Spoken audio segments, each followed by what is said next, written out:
বিসমিল্লাহির রহমানির রহিম। উপস্থিত বিভিন্ন রাজনৈতিক দলের সহকর্মীবৃন্দ, উপস্থিত dear dignitaries from different diplomatic missions and UN agencies, উপস্থিত সুধীবৃন্দ, সাংবাদিক ভাইরা এবং প্রিয় সহকর্মীবৃন্দ, আসসালামু আলাইকুম। আমি প্রথমেই আপনাদেরকে আন্তরিক শুভেচ্ছা জানাচ্ছি।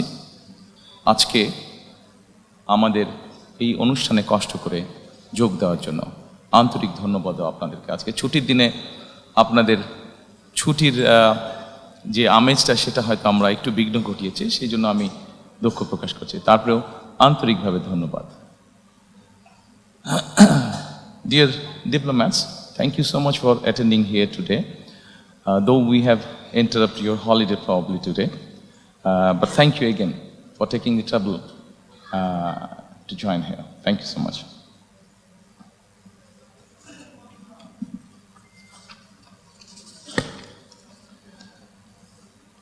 সম্মানিত উপস্থিতিবৃন্দ,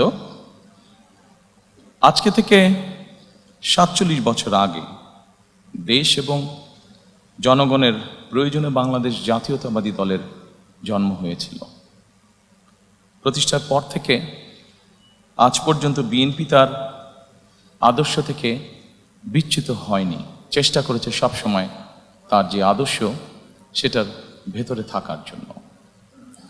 বিএনপির প্রতিষ্ঠাতা স্বাধীনতার ঘোষক শহীদ রাষ্ট্রপতি জিয়াউর রহমান দেশ পরিচালনার দায়িত্ব নিয়ে দেশের স্বাধীনতা সার্বভৌমত্বকে সুদৃঢ় করার চেষ্টা করেছিলেন।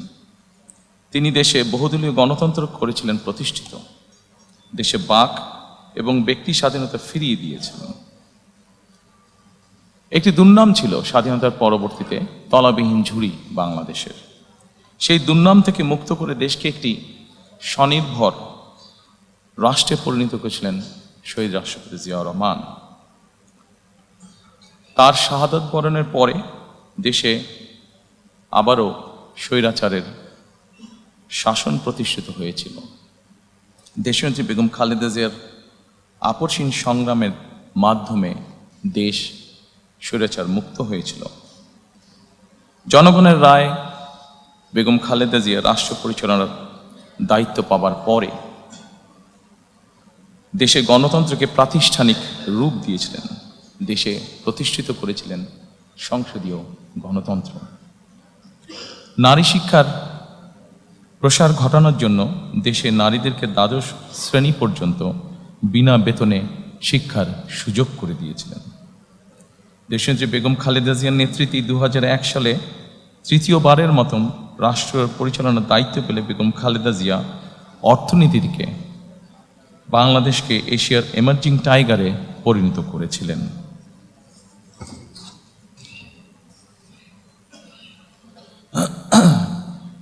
প্রিয় সহকর্মীবৃন্দ, ফ্যাসিবাদী শাসনের 1.5 দশকেরও বেশি সময় জনগণের সকল ক্ষমতা কেড়ে নেওয়া হয়েছিল। দেশকে পরিণত করা হয়েছিল একটি তাবেদার রাষ্ট্রে। দেশের সকল সাংবিধানিক প্রতিষ্ঠানগুলোকে অকার্যকর করে দেওয়া হয়েছিল। হাজারো প্রাণের বিনিময়ে বাংলাদেশ ফ্যাসিবাদ মুক্ত হয়েছে। ফ্যাসিবাদ মুক্ত বাংলাদেশে আবারও জনগণের অধিকার প্রতিষ্ঠার সুযোগ তৈরি হয়েছে। সম্মানিত উপস্থিতিবৃন্দ, এবার বাংলাদেশ পুনর্গঠনের পালা। প্রায় 20 কোটি মানুষের জন্য বাংলাদেশকে একটি গণতান্ত্রিক নিরাপদ রাষ্ট্রে প্রতিষ্ঠিত করার পালা। বাংলাদেশকে বর্তমান এবং ভবিষ্যৎ প্রজন্মের জন্য একটি নিরাপদ রাষ্ট্রে পরিণত করার জন্য বিএনপি কতগুলো সুনির্দিষ্ট পরিকল্পনা গ্রহণ করেছে। দেশ এবং জনগণের সুনির্দিষ্ট পরিকল্পনাকেই আমি বলেছিলাম আই হ্যাভ এ প্ল্যান। এই পরিকল্পনায় দেশের 4 কোটিরও বেশি তরুণ, দেশের অর্ধেক জনসংখ্যা যারা নারী, কোটি কোটি কৃষক শ্রমিকের জন্য দেশ এবং বিদেশে কর্মসংস্থান সহ একটি স্বনির্ভর বাংলাদেশ গঠন করার জন্যই প্রতিটি সেক্টর ভিত্তিক কর্ম পরিকল্পনা আমরা গ্রহণ করেছি। আগামী 12ই ফেব্রুয়ারি জাতীয় নির্বাচনকে সামনে রেখে বিএনপির পরিকল্পনাগুলো ম্যানিফেস্টো আকারে আমি আপনাদের সামনে সংক্ষেপে এখন উপস্থাপন করতে চাই। আমি চেষ্টা করব খুব সংক্ষেপে বলার জন্য, খুব দীর্ঘ করে আপনাদের বিরক্তির উদ্রেক আমি করতে চাই না।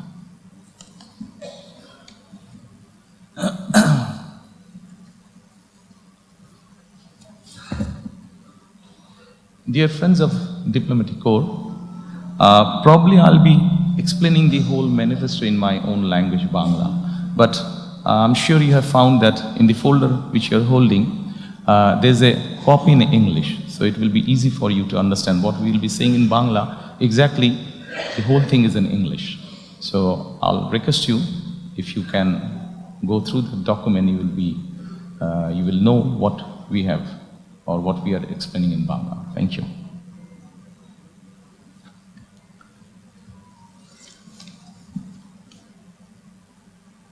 সম্মানিত উপস্থিতিবৃন্দ, আমাদের সামগ্রিক পরিকল্পনাটিকে আমরা একটু ভাগ করেছি। মোটামুটি আপনাদের সামনে স্ক্রিন যেটা আছে, দুপাশে স্ক্রিন আপনারা যদি দেখুন, এই স্ক্রিনে আমরা 5টা স্তম্ভের মধ্যে বা 5টা ভাগে আমরা ভাগ করেছি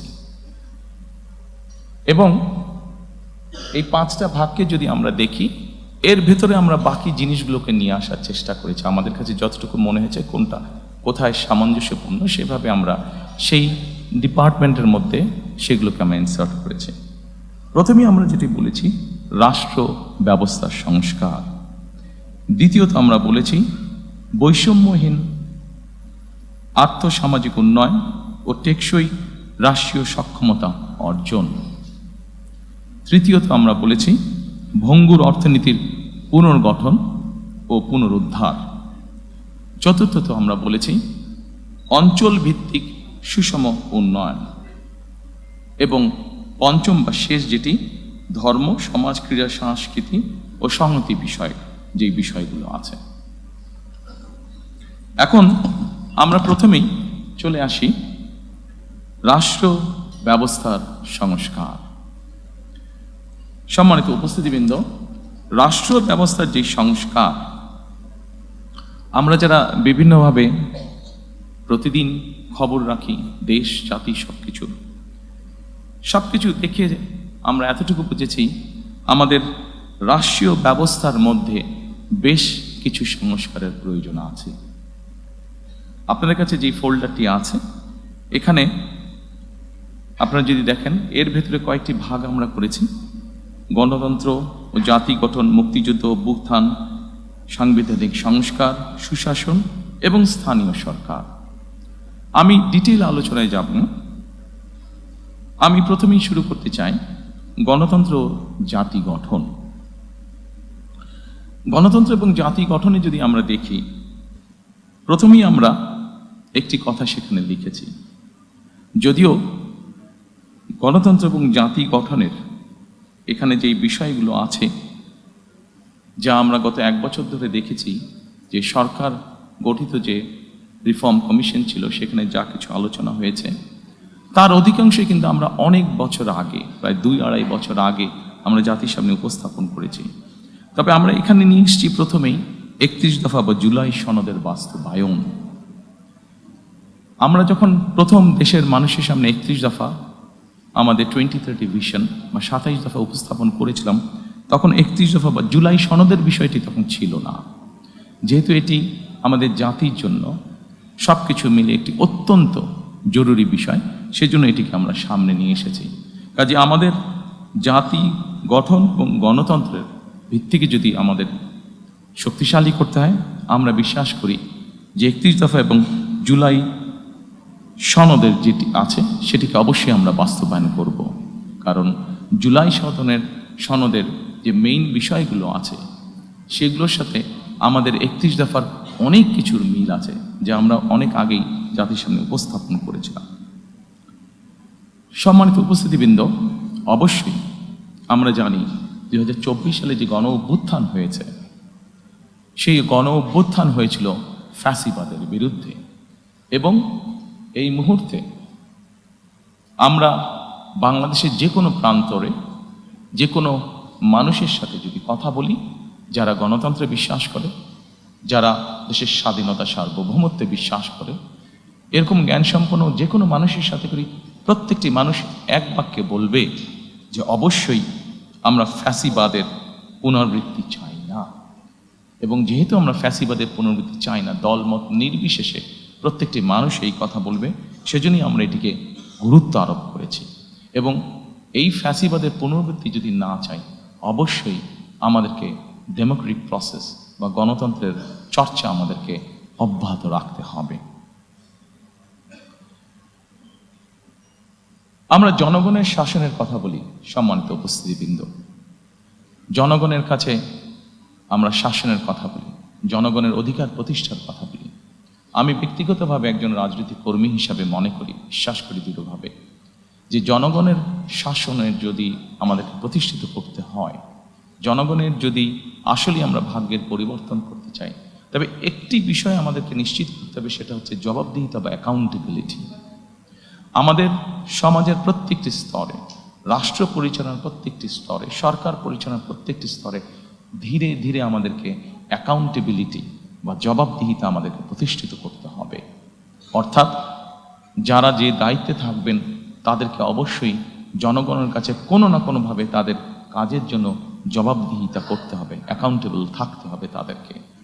আমরা যদি বিগত 16-17 বছরে যা হয়েছে আমরা দেখেছি, খুব সহজে আমরা একটি কথা বলতে পারবো, যেহেতু ভোটই ছিল না, দেশে নির্বাচন ব্যবস্থাই ছিল না, ফলে জবাবদিহিতাও ছিল না। এবং জবাবদিহিতা ছিল না বলেই আমরা অপশাসন দেখেছি, জবাবদিহিতা ছিল না বলেই আমরা দুর্নীতি দেখেছি ট্রিমেন্ডাস হারে। সম্মানিত উপস্থিতিবৃন্দ, আমাদেরকে জবাবদিহিতা যদি নিশ্চিত করতে হয়, গণতন্ত্রকে যদি নিশ্চিত করতে হবে, তবে অবশ্যই আরেকটি বিষয় আমাদেরকে নিশ্চিত করতে হবে, যেটি বিএনপির একটি ট্র্যাডিশন, যেটি বিএনপি যখনই রাষ্ট্র পরিচালনার সুযোগ পেয়েছে, সবসময় বিএনপি চেষ্টা করেছে এই প্র্যাকটিসটিকে অব্যাহত রাখতে। গণমাধ্যম এবং মত প্রকাশের স্বাধীনতা, কারণ গণমাধ্যমের স্বাধীনতা যদি না থাকে, মত প্রকাশের স্বাধীনতা যদি না থাকে, তাহলে অবশ্যই জবাবদিহিতাকে আমরা ধরে রাখতে পারবো না। এবং সেই জন্যই রাজনৈতিক কর্মী হিসাবে এবং আমার দলের অবস্থান থেকে আমরা দৃঢ়ভাবে যে কোনো মূল্যে এই ব্যাপারটিকে নিশ্চিত করতে চাই। প্রিয় উপস্থিতিবৃন্দ, আমরা যদি 2001 থেকে 2006 সাল পর্যন্ত পত্রপত্রিকাগুলো দেখি, আমরা দেখব সেই সময় পত্রপত্রিকাগুলো স্বাধীনভাবে তাদের মতামত উপস্থাপন করেছেন বা বক্তব্য তুলে ধরেছেন। এবং পত্রিকাগুলো এখনও আছে, আমরা পত্রিকাগুলো খুললেই দেখতে পাবো যেভাবে বিভিন্নভাবে সরকারকে, তৎকালীন সরকারকে সমালোচনা করা হয়েছে। কিন্তু আমি খুব দৃঢ়ভাবে বলতে পারবো যে যেদিন যেই পত্রিকায় সরকারের বিভিন্ন বিষয় নিয়ে সমালোচনা করা হয়েছে, সেদিন সন্ধ্যার পরে কোনো এজেন্সি থেকে কোনো পত্রিকার কাছে কোনো ফোন আসেনি যে এই নিউজটা সরাতে হবে, এই নিউজটা কেন করলেন, বা এই ধরনের কোনো ফোন আসেনি, যা আমরা অবশ্যই গত 16-17 বছর দেখেছি।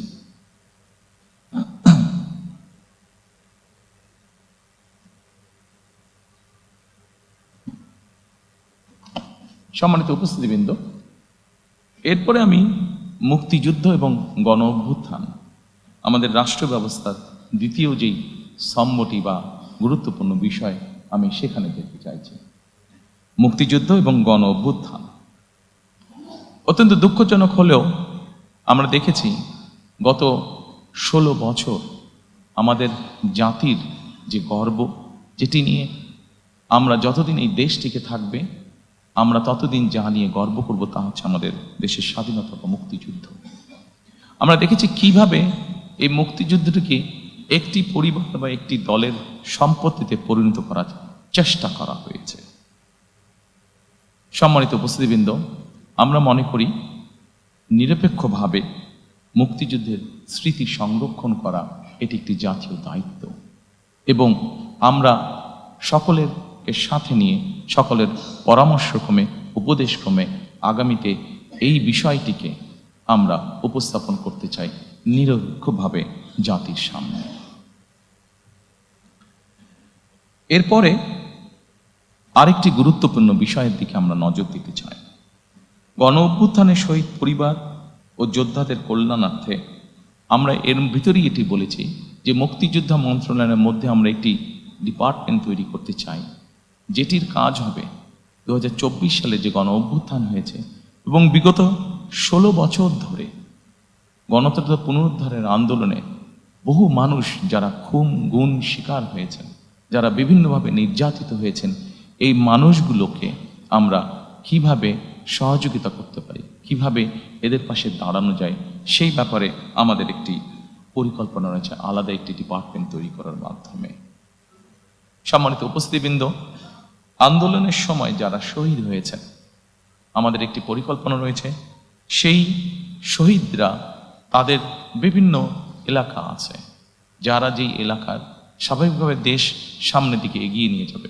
মানুষের প্রয়োজনে আমরা হাসপাতাল তৈরি করব, দেশের ভবিষ্যৎ প্রজন্মদের শিক্ষার জন্য আমরা শিক্ষা প্রতিষ্ঠান তৈরি করব ইনশাআল্লাহ। আমরা মানুষের যোগাযোগ ব্যবস্থা উন্নয়নের জন্য আমরা যোগাযোগ ব্যবস্থাকে উন্নয়ন করব ব্রিজ, রাস্তাঘাট, বড় রাস্তাঘাট নির্মাণের মাধ্যমে। আমরা সিদ্ধান্ত গ্রহণ করেছি যে এই শহীদরা যাতে যুগের পর যুগ তারা হারিয়ে না যায়, বরং তারা যাতে মানুষের সামনে থাকতে পারে, সেজন্য এই সকল রাষ্ট্রীয় প্রতিষ্ঠান যেগুলো হবে সেগুলো আমরা সেই এলাকার যারা গুম খুন শহীদ হয়েছেন তাদের নামে আমরা নামকরণ করব। সম্মানিত উপস্থিতিবৃন্দ, বাংলাদেশ জাতীয়তাবাদী দল বিএনপি একমাত্র একটি দল যারা 1971 এবং 24-90 দেশের স্বাধীনতা, দেশের গণ অভ্যুত্থান, দেশের গণতন্ত্রের পুনরুদ্ধারের আন্দোলন প্রত্যেকটিকে বিএনপি একমাত্র রাজনৈতিক দল যারা ধারণ করে বা করতে পারে। সম্মানিত উপস্থিতিবৃন্দ, গণ অভ্যুত্থান ও ফ্যাসিবাদী আন্দোলনে শহীদদের অবশ্যই সার্বিক সহায়তা প্রদান আমাদের অন্যতম লক্ষ্য, যা এরই ভিতরে আমি আপনাদের সামনে উপস্থাপন করেছি। এরপরে আমি আপনাদেরকে অনুরোধ করব সাংবিধানিক সংস্কারের বিষয়টার দিকে যদি আপনারা নজর দেন। স্ক্রিনে সাংবিধানিক সংস্কার, রাষ্ট্র ব্যবস্থার, জি এখানে অনেকগুলো বিষয় আছে। আমি সবগুলো বিষয় আলোচনা করব না, সেটি দীর্ঘ আলোচনা হবে, আপনাদের বিরক্তির উদ্যোগ হতে পারে, যেহেতু আমরা মোটামুটি ডিটেইলটা ফোল্ডারের মধ্যে বাংলা এবং ইংরেজিতে দিয়ে দিয়েছি।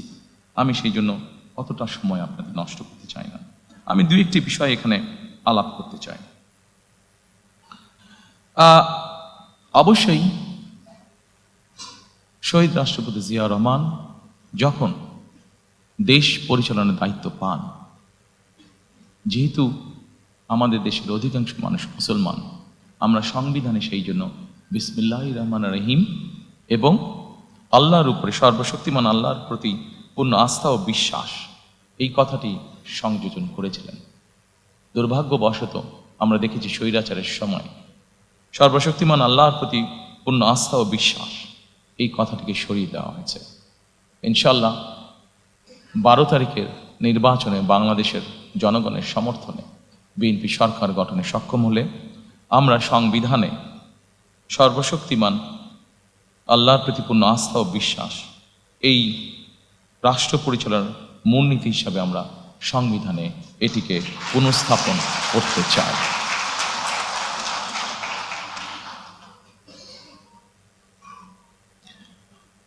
সম্মানিত উপস্থিতিবৃন্দ, আমরা যেহেতু প্রথমে আমি বলেছি যে বাংলাদেশকে যদি গণতান্ত্রিক ভিত্তির উপর প্রতিষ্ঠিত করতে হয়, তাহলে অবশ্যই আমাদেরকে যে কোনো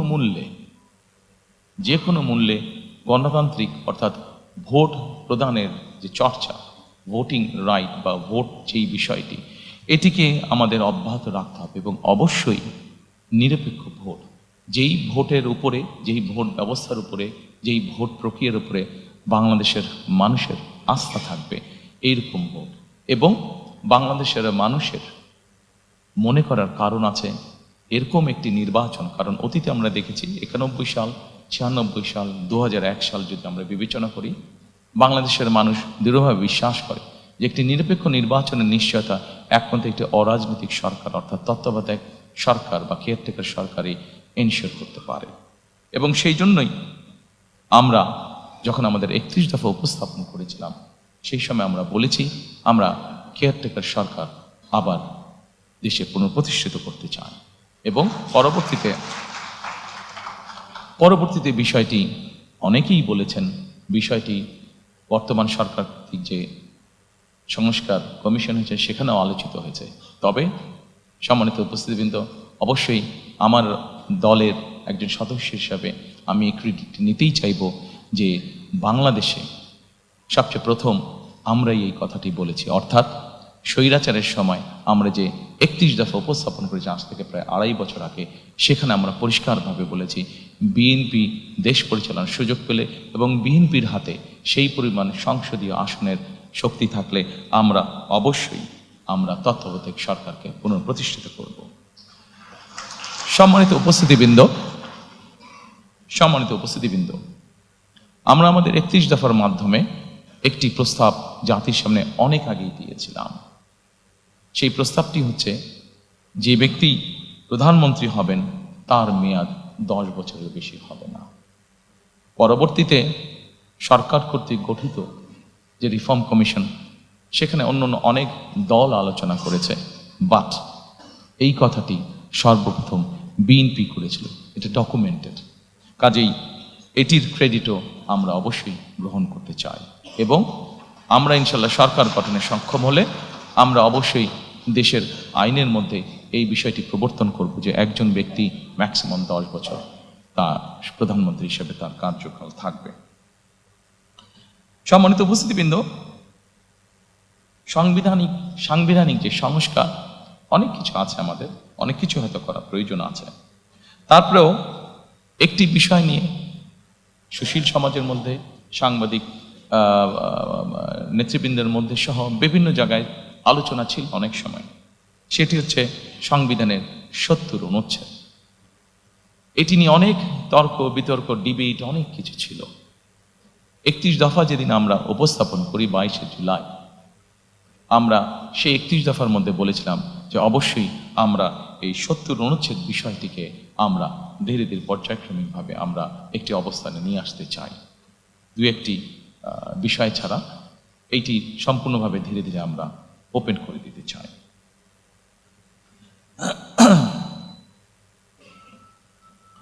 সম্মানিত উপস্থিতিবৃন্দ, আমরা সকল সময় মনে করি, বাংলাদেশ জাতীয়তাবাদী দল মনে করে, আমরা আমাদের 31 দফার মাধ্যমে সেটি উপস্থাপন করেছি। আমরা বিভিন্ন সময় আমাদের বিভিন্ন বক্তব্য সেটা উপস্থাপন করেছি।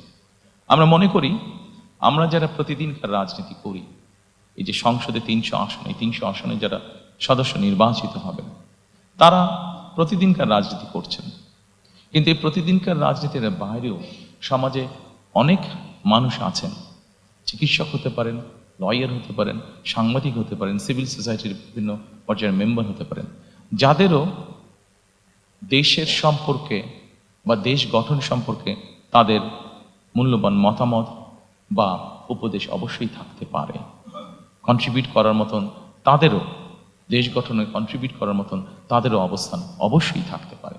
আমরা সেই জন্যই চেয়েছি যে এই মানুষগুলোর মধ্যে থেকেও যারা চান তাদেরকে আমরা দেশ পুনর্গঠন বা রাষ্ট্র পুনর্গঠন প্রসেসের মধ্যে ইনভলভ করার জন্য, এবং সেজন্যই আমরা যখন প্রথম 31 দফা উপস্থাপন করেছি সেই সময় অন্য আর কোনো দল বলার আগে আমরা সেই সময় বলেছিলাম যে দেশে আমরা উচ্চ কক্ষ, সংসদে উচ্চ কক্ষ প্রবর্তন করতে চাই। আমরা চাই বাংলাদেশে সমাজের সকল শ্রেণী পেশা, শুধু রাজনীতিবিদ নয়, রাজনীতিবিদদের বাইরেও যে সকল ব্যক্তি আছেন যারা কন্ট্রিবিউট করতে পারেন, সকলের মতামতের ভিত্তিতে, সকলের পরামর্শের ভিত্তিতে আমরা ধীরে ধীরে দেশকে সামনের দিকে পুনর্গঠন করতে চাই। সম্মানিত উপস্থিতিবৃন্দ,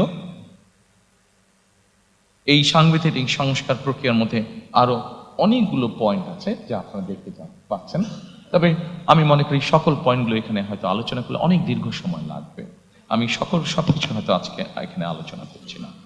এরপরে আমি আপনাদেরকে আমন্ত্রণ জানাবো সুশাসন। আমাদের রাষ্ট্র ব্যবস্থার সংস্কারের মধ্যে আরেকটি চ্যাপ্টার আছে, সেটি হচ্ছে সুশাসন। সম্মানিত উপস্থিতিবৃন্দ, আমরা যত পরিকল্পনাই গ্রহণ করি না কেন, সকল পরিকল্পনা যদি আমাদের বাস্তবায়ন করতে হয়, যে কোনো প্ল্যান আমরা গ্রহণ করি, এটাকে যদি ইমপ্লিমেন্ট করতে হয়, তাহলে অবশ্যই সুশাসন বলতে যা বোঝায় বা রুল অফ ল বলতে যা বোঝায়, সেটি আমাদেরকে যে কোনো মূল্যে বাস্তবায়ন করতে হবে।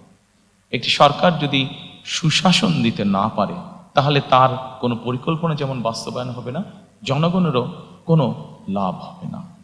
এবং সেজন্যই সুশাসনের মধ্যে একটি অন্যতম বিষয় হচ্ছে দুর্নীতির দমন বা দুর্নীতির যে করার ক্লাস, দুর্নীতির যে প্রভাব, যে বিস্তার আমরা গত 2 যুগ ধরে প্রায় দেখেছি, সেই বিস্তারকে যে কোনো মূল্যে রোধ করা। সম্মানিত উপস্থিতিবৃন্দ, বিএনপি একটি রাজনৈতিক দল যারা 2001 সালে বাংলাদেশের জনগণের ম্যান্ডেট নিয়ে সরকার পরিচালনার দায়িত্ব পায়। আমরা যখন পরিচালনার দায়িত্ব পাই, তখন আমরা একটি খুব কষ্টকর একটি বোঝা আমরা ইনহেরিট করি। কি সেই বোঝাটি? সেটি হচ্ছে দুর্নীতি।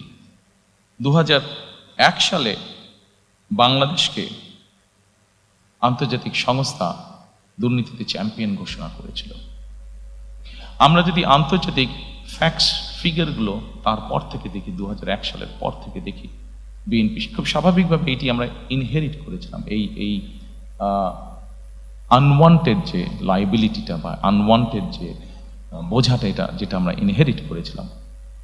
এবং তারপরে আমরা যদি খেয়াল করি, ফ্যাক্টস ফিগার যা বলে, বেগম খালেদা জিয়া সরকার পরিচালনা করার পর থেকে খুব কঠোর ছিলেন এই বিষয়ে, খুব কঠোর ছিলেন এই বিষয়ে। এবং তার কঠোরতার ফলেই আমরা যদি স্ট্যাটিস্টিকগুলো দেখি, তাহলে আমরা দেখব ধীরে ধীরে ধীরে ধীরে বাংলাদেশ দুর্নীতিতে আস্তে আস্তে এইটাতে ডেভেলপ করতে থাকে। এবং 2006 সালে যখন আমরা তত্ত্বাবধায়ক সরকারের কাছে ক্ষমতা হস্তান্তর করি, বাংলাদেশ দুর্নীতিতে যে চ্যাম্পিয়ন, এই অপবাদ থেকে বেরিয়ে এসেছিল বাংলাদেশ 2006 সালে। আমি যেই স্কোরিংগুলো হয়েছে, এই ফোল্ডারে আপনাদের কাছে যেটা আছে, সেই ফোল্ডারের মধ্যে স্কোরিংগুলো সব দেওয়া আছে, আমি ইন ডিটেইলে গেলাম না। তবে সম্মানিত উপস্থিতিবৃন্দ, বাংলাদেশে বিএনপি সরকারই প্রমাণ করেছে একমাত্র যে তারা এই বিষয়টিকে কিভাবে নিয়ন্ত্রণ করতে হয় সেটি তারা জানে, এবং সেই কমিটমেন্টও আমাদের আছে।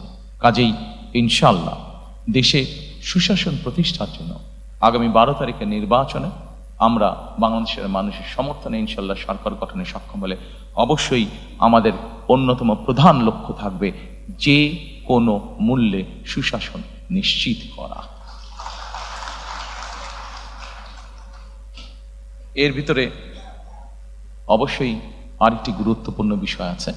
আপনারা যদি এই পেজের সুশাসন, এই পেজটির একদম নিচে চলে যান, সেটি হচ্ছে ন্যায়পাল নিয়োগ, যেটি আমাদের অন্যতম লক্ষ্য, ন্যায়পাল নিয়োগ করা, যার মাধ্যমে আমরা আমাদের সুশাসনকে নিশ্চিত করার এক ধাপ এগিয়ে যাব।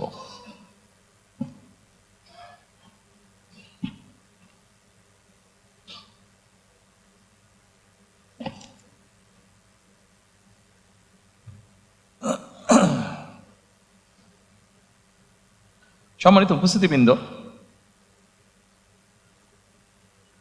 বিগত 16 বছর ধরে রাজনৈতিক দল হিসেবে বিএনপি একটি দল, যেই দলের নেতা, কর্মী, সমর্থক সহ বহু মানুষ গুম, খুন, অত্যাচারের শিকার হয়েছে, নির্যাতনের শিকার হয়েছে।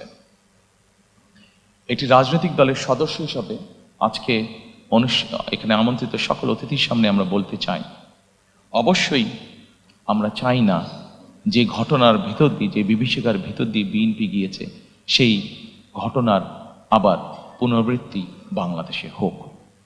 কারণ এই ঘটনার যদি পুনরাবৃত্তি হয়, তাহলে কোনোভাবেই শান্তি প্রতিষ্ঠিত করা সম্ভব না। আমরা ক্ষতিগ্রস্ত হয়েছি আমাদের নেতাকর্মীরা পঙ্গুত্ব বরণ করেছে, সহায় সম্পত্তি হারিয়েছে, কিন্তু প্রতিশোধ কখনো শান্তি এনে দিতে পারে না, প্রতিশোধ কখনোই ভালো কিছু এনে দিতে পারে না। এবং সেজন্যই আমরা মনে করি সর্বস্তরে যত দ্রুত সম্ভব দ্রুততার সাথে সর্বস্তরে আইনের শাসন প্রতিষ্ঠিত করাই একমাত্র এই দেশ এবং জাতিকে রক্ষা করতে পারে। একই সাথে 2024 সালের যে আন্দোলন হয়েছিল, সেখানে বৈষম্য নামক এই শব্দটি অত্যন্ত গুরুত্বপূর্ণ ছিল।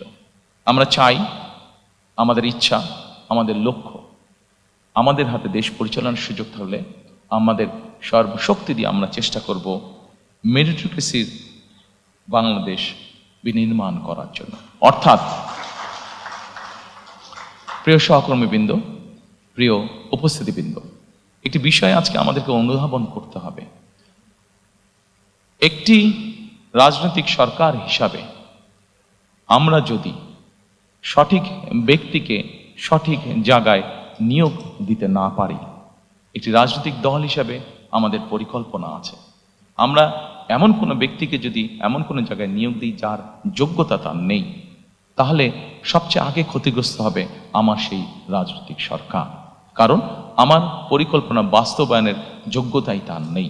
ফলে ক্ষতিগ্রস্ত হবে দেশ, ক্ষতিগ্রস্ত হবে দেশের জনগণ। সেজন্য আমরা দৃঢ়ভাবে বিশ্বাস করি, দেশকে যদি পুনর্গঠন করতে হয়, দেশকে যদি সামনের দিকে নিয়ে যেতে হয়, অবশ্যই আমাদেরকে মেরিটোক্রেসি অর্থাৎ মেধাকে আমাদের অবশ্যই প্রায়োরিটি দিতে হবে। যার যেই যোগ্যতা যেখানে, তাকে আমরা দিতে পারি। ব্যক্তিগতভাবে আমি বিশ্বাস করি যে আমি যখন একজন মেধাবীকে, সে যেই রাজনৈতিক আদর্শে বিশ্বাস করুক না কেন, আমি যদি একজন মেধাবীকে তার নিজের জায়গায় পৌঁছতে সাহায্য করি, তখন সে কিন্তু একটি বিষয়ে চিন্তা ভাবনা করবে যে আজকে বিএনপি সরকার ছিল বলেই আমি আমার মেধার শক্তিতে এখানে আসতে সক্ষম হয়েছি। কাজেই বিএনপি সরকার নিরপেক্ষতা নিশ্চিত করেছে। কাজেই আমি চেষ্টা করব যে বিএনপি সরকার নিরপেক্ষভাবে যাতে তার কাজ করতে পারে, সেই চেষ্টা আমি করব। পুরো বিষয়টাকে আমি এইভাবে দেখি এবং সেই জন্যই আমি মনে করি যে যেইটা যোগ্য, যে আর যেই মেধা আছে, তাকে সেভাবেই সুযোগ দেওয়া উচিত।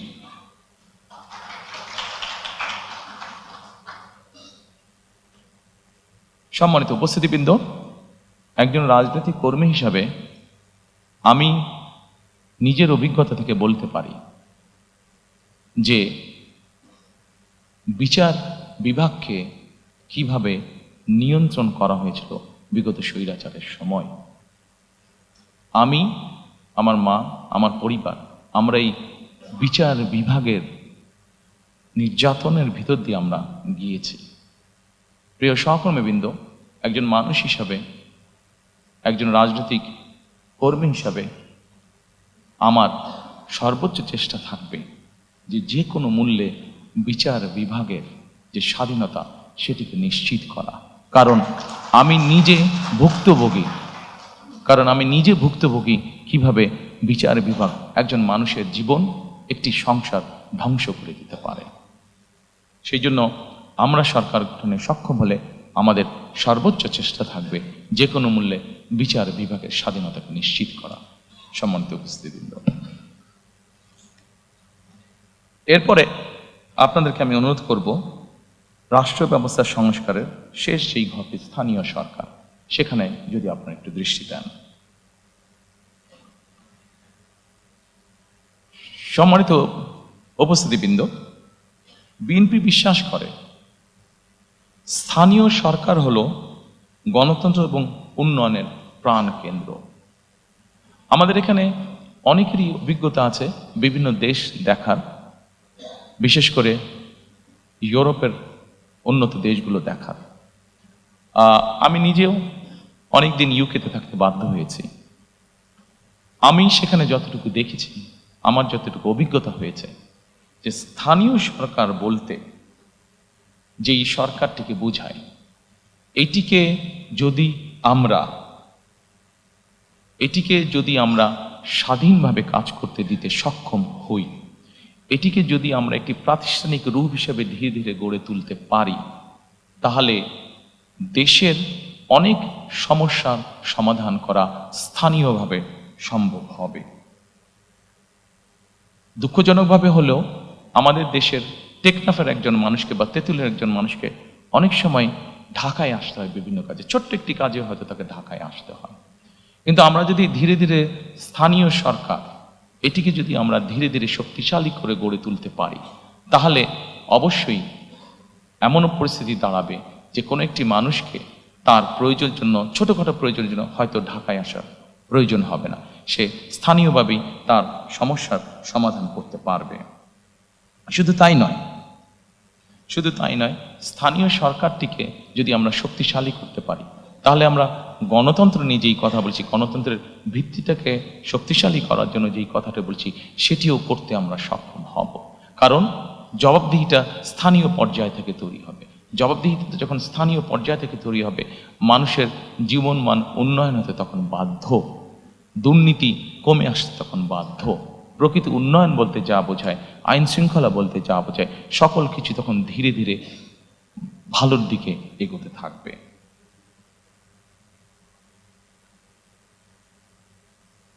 সেই জন্য সম্মানিত উপস্থিতিবৃন্দ, আমরা চাই স্থানীয় সরকারগুলোতে পর্যাপ্ত অর্থ প্রদান করা এবং সেটির মাধ্যমে জনগণের ক্ষমতাকে ধীরে ধীরে শক্তিশালী করা, ধীরে ধীরে প্রতিষ্ঠিত করা। আমরা 20 কোটি মানুষের দেশ, ঢাকা থেকে আমরা কখনোই সার্বিকভাবে দেশের উন্নয়ন করতে সক্ষম হব না। আমাদেরকে যে কোনো মূল্যে অবশ্যই চেষ্টা করতে হবে যাতে করে আমরা স্থানীয় সরকারকে শক্তিশালী করতে পারি, জবাবদিহিতা তৈরি করতে পারি এবং লোকাল যেই সমস্যাগুলো আছে সেগুলো যাতে স্থানীয় পর্যায়ে আমরা ধীরে ধীরে সমাধান করতে পারি। সম্মানিত উপস্থিতিবৃন্দ, এরপরে আমি আপনাদেরকে আমন্ত্রণ করব আমাদের দ্বিতীয় স্তম্ভ বা দ্বিতীয় পিলারটি দেখার জন্য, যেটাকে আমরা নামকরণ করেছি বৈষম্যহীন আর্থসামাজিক উন্নয়ন ও টেকসই রাষ্ট্রীয় সক্ষমতা অর্জন।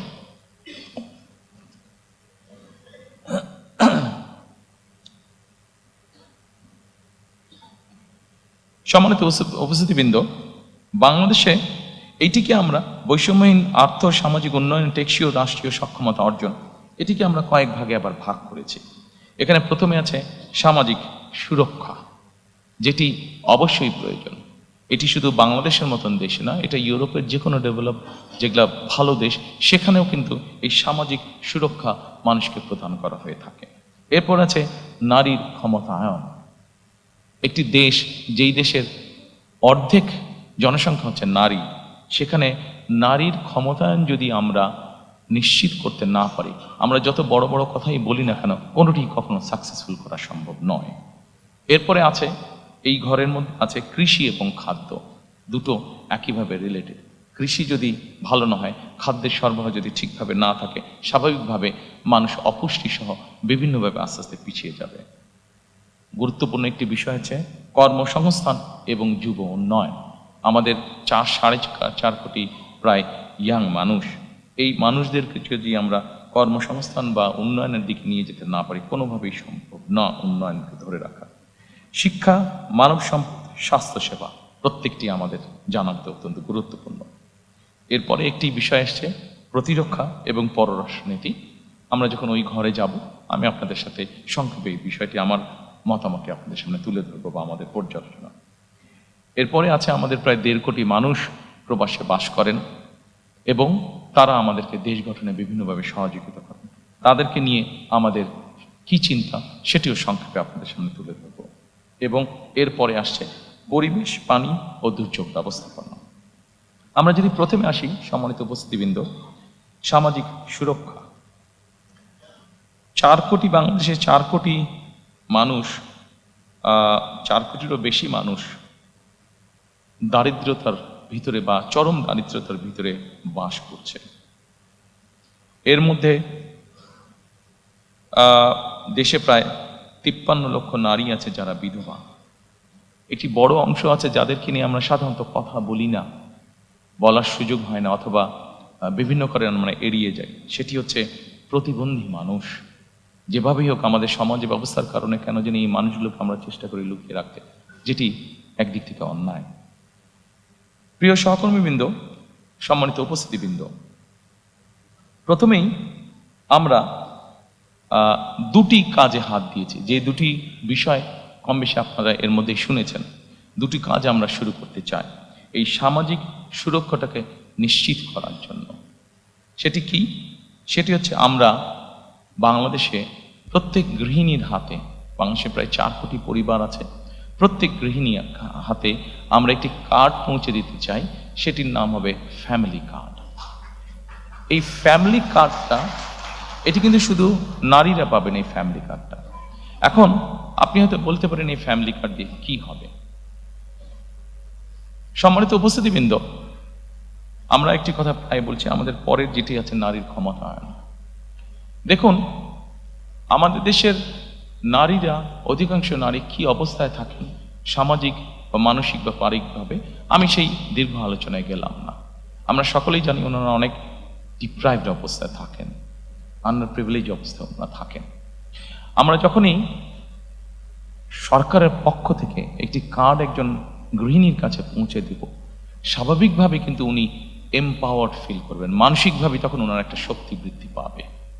ওনার পরিবারের কাছে, বাবার পরিবার, নিজের স্বামীর পরিবার, শ্বশুর বাড়ি, সকল জায়গায় উনি কিছুটা এম্পাওয়ার্ড ফিল হবেন। এটি আমরা দৃঢ়ভাবে বিশ্বাস করি। আসনের পরে এই কার্ডের মাধ্যমে আমরা যেটি এর মধ্যে ক্যাম্পেইনিং করেছি, সেখানে আমরা বলেছি আমরা তাদেরকে প্রতি মাসে 2 থেকে 2,500 টাকা আমরা তাদের কাছে পৌঁছে দিতে চাই, অথবা সমপরিমাণ খাদ্য সহযোগিতা তাদের কাছে পৌঁছে দিতে চাই। অনেকেই বলতে পারেন যে 2 থেকে 2,500 টাকা দিয়ে কি হবে একজনের? আমরা কিন্তু একবারও বলিনি আমরা তাদেরকে পুরো মাসের সহযোগিতা দেব। আপনি চিন্তা করে দেখেন, গ্রামের একটি সাধারণ পরিবার, যার সদস্য সংখ্যা এভারেজে 5 থেকে 6 জন, আপনি যদি তার এভারেজ খুব এসেনশিয়াল বাজার সদাই যদি আপনি মনে করেন 5 থেকে 6,000 টাকা হয়ে থাকে মিনিমাম, এর নিচে তো কষ্টকর ব্যাপার, এটা হয়ে থাকে, অর্থাৎ 4 সপ্তাহের খরচ যদি চা হয়ে থাকে, আপনি যদি তাকে 2,500 টাকার মতন দেন, তার মানে আপনি তাকে মোটামুটিভাবে 1 সপ্তাহের একটা সাপোর্ট আপনি তাকে দিচ্ছেন। এই 1 সপ্তাহ সাপোর্টটা আমরা যারা আজকে এত সুন্দর জায়গায় বসে আলোচনা করছি, আমাদের কাছে এটা গায়েই লাগবে না বিষয়টা, বাট আমরা যদি তাদের সেই বাস্তব অবস্থায় যাই, এই 1 সপ্তাহের 2,500 টাকার সহযোগিতা তার জন্য বিরাট বড় ব্যাপার। এই 2,500 টাকা সে কোনো না কোনোভাবে খরচ করছে, কিন্তু আপনি যখন তাকে এডিশনাল সাপোর্ট দিবেন, তখন একজন নারী এই 2,500 টাকাটা বিভিন্নভাবে খরচ করবে, অথবা সে তার নিজস্ব খরচ থেকে যেই টাকাটা সে বাঁচাতে পারবে সেটা তার বিভিন্নভাবে সে খরচ করবে। আসুন আমরা সংক্ষেপে দেখি সে কিভাবে কোথায় কোথায় সে খরচ করবে। আমরা যেই স্টাডি করেছি সেখানে আমরা 3টি জায়গা পেয়েছি যেখানে একজন নারী যতটুকু অর্থ বাঁচাতে পারেন সেটা সে খরচ করবে। কোথায় করবে? প্রথমত তার পরিবারের যে সন্তান আছে তাদের খাওয়া দাওয়া, হেলথের পিছনে সে খরচ করবে প্রথমেই, যে তার ছেলেমেয়েরা একটু ভালো খাক, একটু ভালোভাবে খেয়ে পরে থাকুক। আচ্ছা, তারপরে সেখান থেকে যদি সে খরচ বাঁচাতে পারে, তাহলে সে চেষ্টা করবে তার সন্তানদের লেখাপড়ার পিছনে, যে তার সন্তানটা একটু বেটার লেখাপড়া করুক, সে টাকাটা ওখানে খরচ করবে।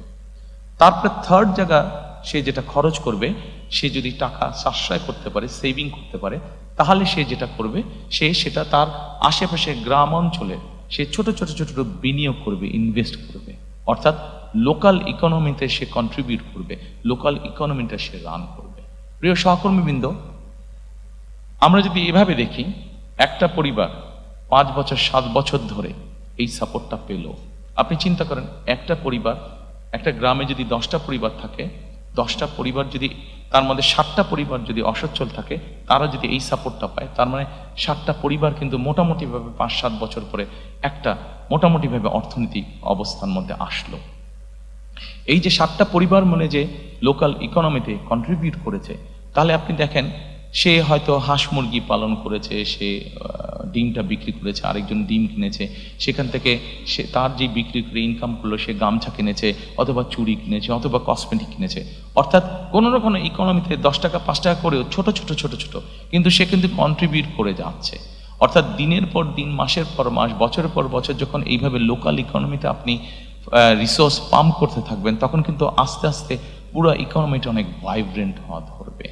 আপনি একটা গ্রামকে এভাবে আপনি মোটামুটিভাবে একটা ভালো অবস্থানে নিয়ে আসলেন, আস্তে আস্তে ওই ইউনিয়নটা, আস্তে আস্তে উপজেলাটা, আস্তে আস্তে জেলাটা, আস্তে আস্তে বিভাগটা, আস্তে আস্তে সকল বিভাগ, অর্থাৎ 7 বছর পরে কিন্তু আপনি অনেক বেটার একটি চিত্র পাবেন।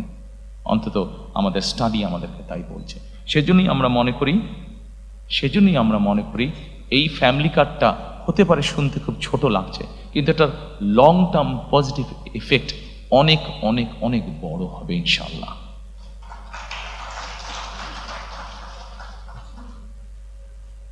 দ্বিতীয়ত, সম্মানিত উপস্থিতিবৃন্দ, আমরা আরেকটি কার্ড ইন্ট্রোডিউস করতে চাচ্ছি, সেটাকে আমরা বলছি ফার্মার্স কার্ড বা কৃষক কার্ড। বাংলাদেশে মোটামুটিভাবে 4 রকমের কৃষক আছে। প্রান্তিক কৃষক আছে, ক্ষুদ্র কৃষক আছে, মাঝারি কৃষক আছে, বড় কৃষক আছে। সরকারের হিসাব মতে বিভিন্ন জমির ক্যাটাগরি অনুযায়ী এই কৃষকদেরকে ভাগ করে হয়ে থাকে।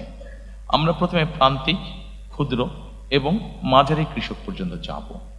এই কৃষকদেরকে আমরা যেটা করব, যেমন ধরেন একজন কৃষকের হয়তো 5 বিঘা জমি আছে।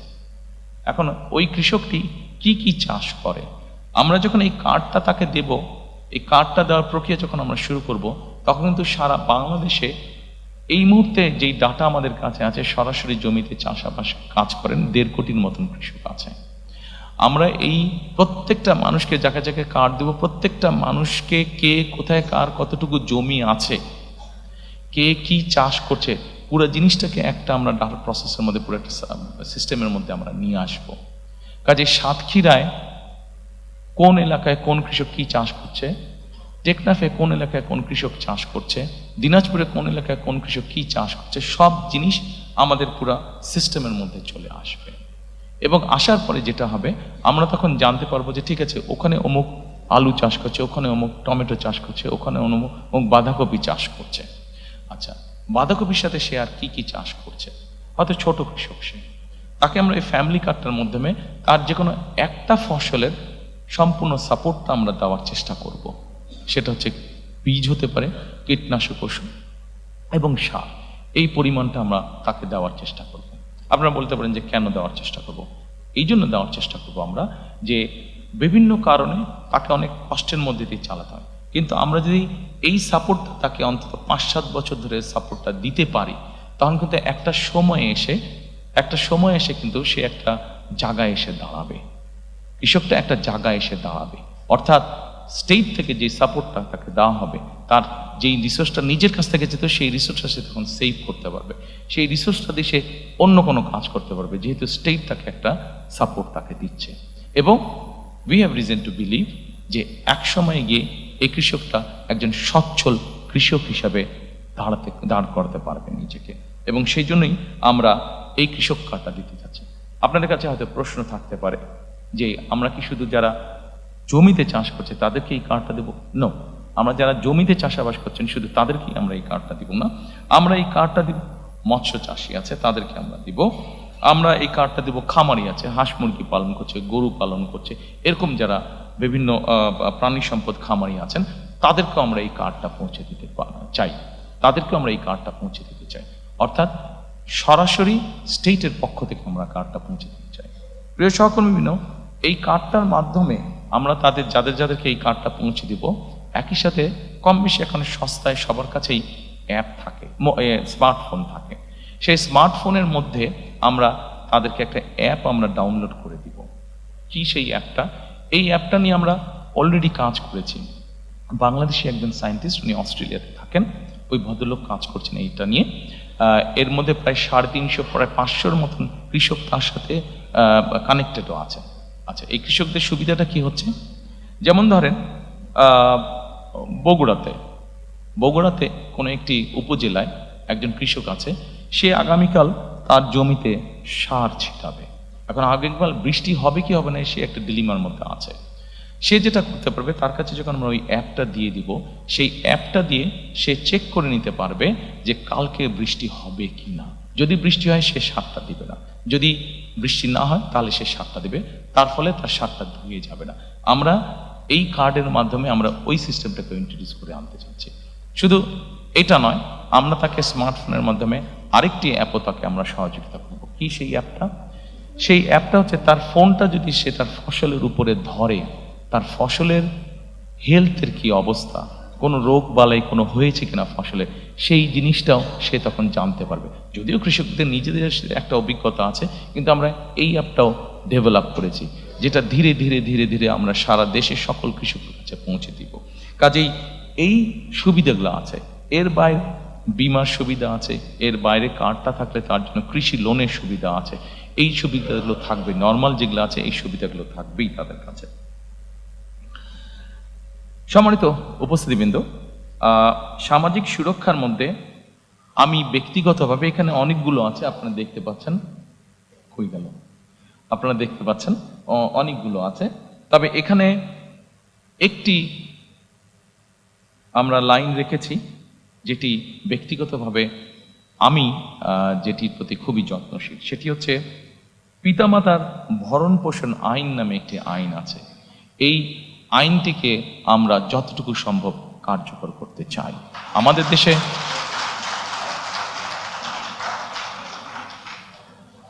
দেশে এরকম অনেক বৃদ্ধ পিতামাতা আছেন যাদেরকে অনেক সময় যে কোনো কারণে সন্তানরা দেখতে চায় না বা ভরণ পোষণ করে না, কিন্তু রাষ্ট্রের পক্ষ থেকে কিভাবে বৃদ্ধ পিতামাতাদের পাশে দাঁড়ানো যায়, কিভাবে তাদেরকে সহযোগিতা করা যায়, এই ব্যাপারে আমাদের পরিকল্পনা রয়েছে। আমরা আশা করি আমরা ইনশাল্লাহ দেশ পরিচালনার সুযোগ পেলে পরে আপনারা যারা আজকে উপস্থিত আছেন, এই কাজটিতে যখন আমরা হাত দিব, আপনারা যারা সিনিয়র সিটিজেন আছেন আমাদেরকে সহযোগিতা করবেন। Thank you.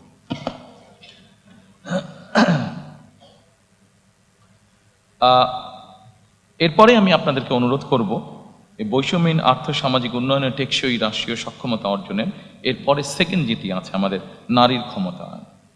নারীর ক্ষমতায়নের ব্যাপারে এর আগেই বলেছি যে আমাদের যে ফ্যামিলি কার্ডটা, এটার মূল লক্ষ্য বা উদ্দেশ্যটা কি? মূল লক্ষ্য বা উদ্দেশ্য হচ্ছে, আমরা যদি জিনিসটাকে এইভাবে দেখি, এর আগে বেগম খালেদা জিয়া যতবার রাষ্ট্র পরিচালনা করেছেন, আপনাদের সকলেরই ধারণা আছে যে নারীদের শিক্ষা ব্যবস্থা ক্লাস 1 থেকে 12 পর্যন্ত নারীদের শিক্ষা ব্যবস্থা উনি ফ্রি করেছিলেন।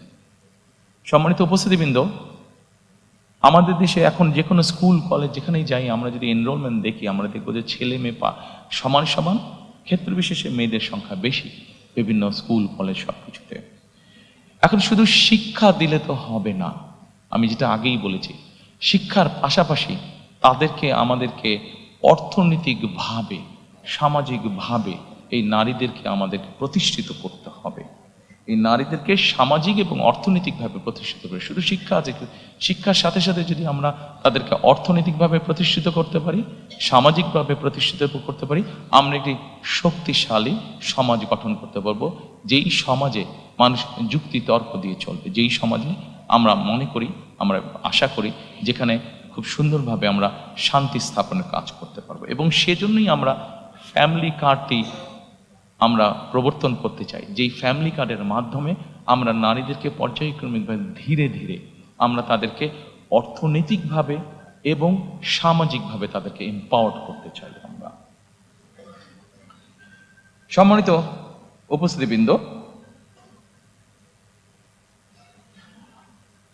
আমাদের একটি সেক্টর আছে বাংলাদেশে, যেটিকে আমরা গার্মেন্টস সেক্টর বলি, যেটি নিয়ে আমরা প্রত্যেকটি বাংলাদেশী নাগরিক গর্ব করি।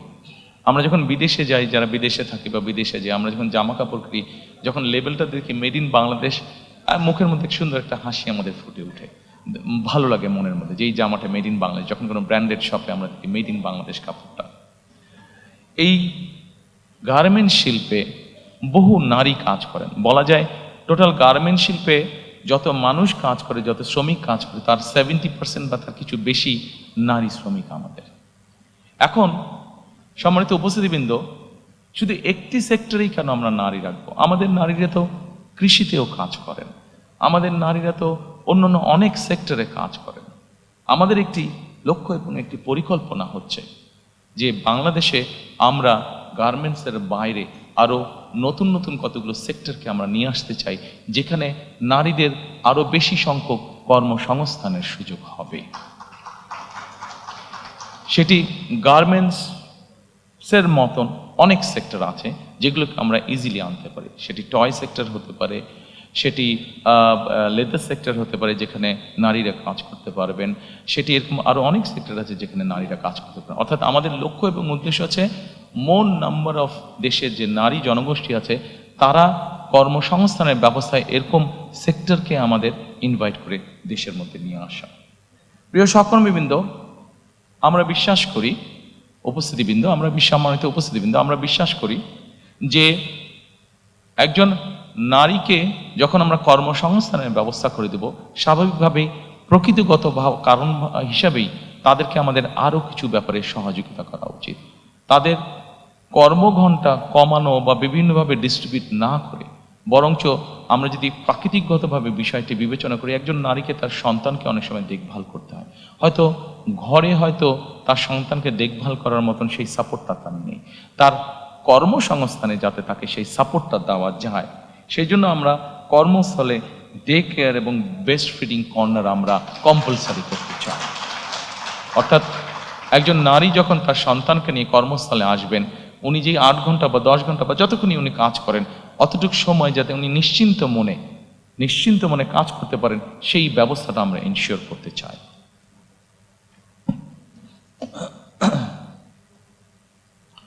সম্মানিত উপস্থিতিবৃন্দ, আমি মনে হয় আপনাদের বিরক্তির উদ্রেক হচ্ছি না, আমি চেষ্টা করছি সংক্ষেপে রাখার জন্য আমার আলোচনাটা, উপস্থাপনাটা। আমি হয়তো ঠিক রেগুলার নর্মালি আপনারা যেভাবে দেখে অভ্যস্ত ম্যানিফেস্টো উপস্থাপন, আমি ঠিক ওভাবে যাচ্ছি না। নর্মালি সাধারণত লাইন বাই লাইন আমাদের নেতৃবৃন্দরা পড়ে যান। আমি যতটুকু বিশ্বাস করি, যতটুকু বুঝি, যতটুকু জানি, যে জিনিসগুলো আমি বিশ্বাস করি আপনাদের সামনে আমি সেই জিনিসগুলো উপস্থাপনের চেষ্টা করছি। অবশ্যই এর অর্থ এই নয় যে বাকি জিনিসগুলোর সাথে আমি একমত নেই, অবশ্যই বাকি জিনিসগুলোর সাথে আমি একমত। আমার পার্টির নেতৃবৃন্দ, আমাদের এক্সপার্টসরা মিলে সব কিছু তৈরি করেছেন, সবগুলোর সাথেই আমি একমত যে এই সবগুলোই কাজ আমরা পর্যায়ক্রমিকভাবে ইনশাল্লাহ করব। তবে এখানে যেই বিষয়গুলো আমার কাছে বেশি ভালো লেগেছে বা বেশি পছন্দ, সেই বিষয়গুলো আপনাদের সামনে আমি সংক্ষেপে উপস্থাপন করছি। সম্মানিত উপস্থিতিবৃন্দ, আসুন এরপরে কৃষি এবং খাদ্য। কৃষির ব্যাপারে কৃষক কার্ড নিয়ে আমি আপনাদেরকে কিছুটা বলেছি। এই কৃষক কার্ড আমরা বিশ্বাস করি কৃষি এবং কৃষককে একটা খুব স্ট্রং সাপোর্ট দিবে, যেটি লং রানে আমাদের কৃষি এবং কৃষককে গড়ে তুলতে আমাদের জন্য, দেশের জন্য একটা ভালো হবে। আমরা এর মধ্যে একটি সিদ্ধান্ত গ্রহণ করেছি, যেটি আমরা 91 সালেও কাজটি করেছিলেন দেশনেত্রী খালেদা জিয়া যখন উনি সরকার গঠন করেন। এইবার ইনশাল্লাহ 12 তারিখে আমরা সরকার গঠনে সক্ষম হলে 10,000 টাকা পর্যন্ত কৃষি ঋণ, সেটিকে আমরা সুদ সহ মওকুফ করতে চাই। আমরা হিসাব করে দেখেছি, আমাদের কাছে যে স্ট্যাটিস্টিক্স আছে, আমরা হিসাব করে দেখেছি যে এই মুহূর্তে যত ঋণ আছে 10,000 টাকা পর্যন্ত কৃষি ঋণ যদি আমরা মওকুফ করি, সেটা সরকারের এমন কিছু চাপ পড়বে না। কাজে কৃষকদেরকে একটা সাপোর্ট দেওয়ার জন্য এই কাজটি আমরা করতে চাই।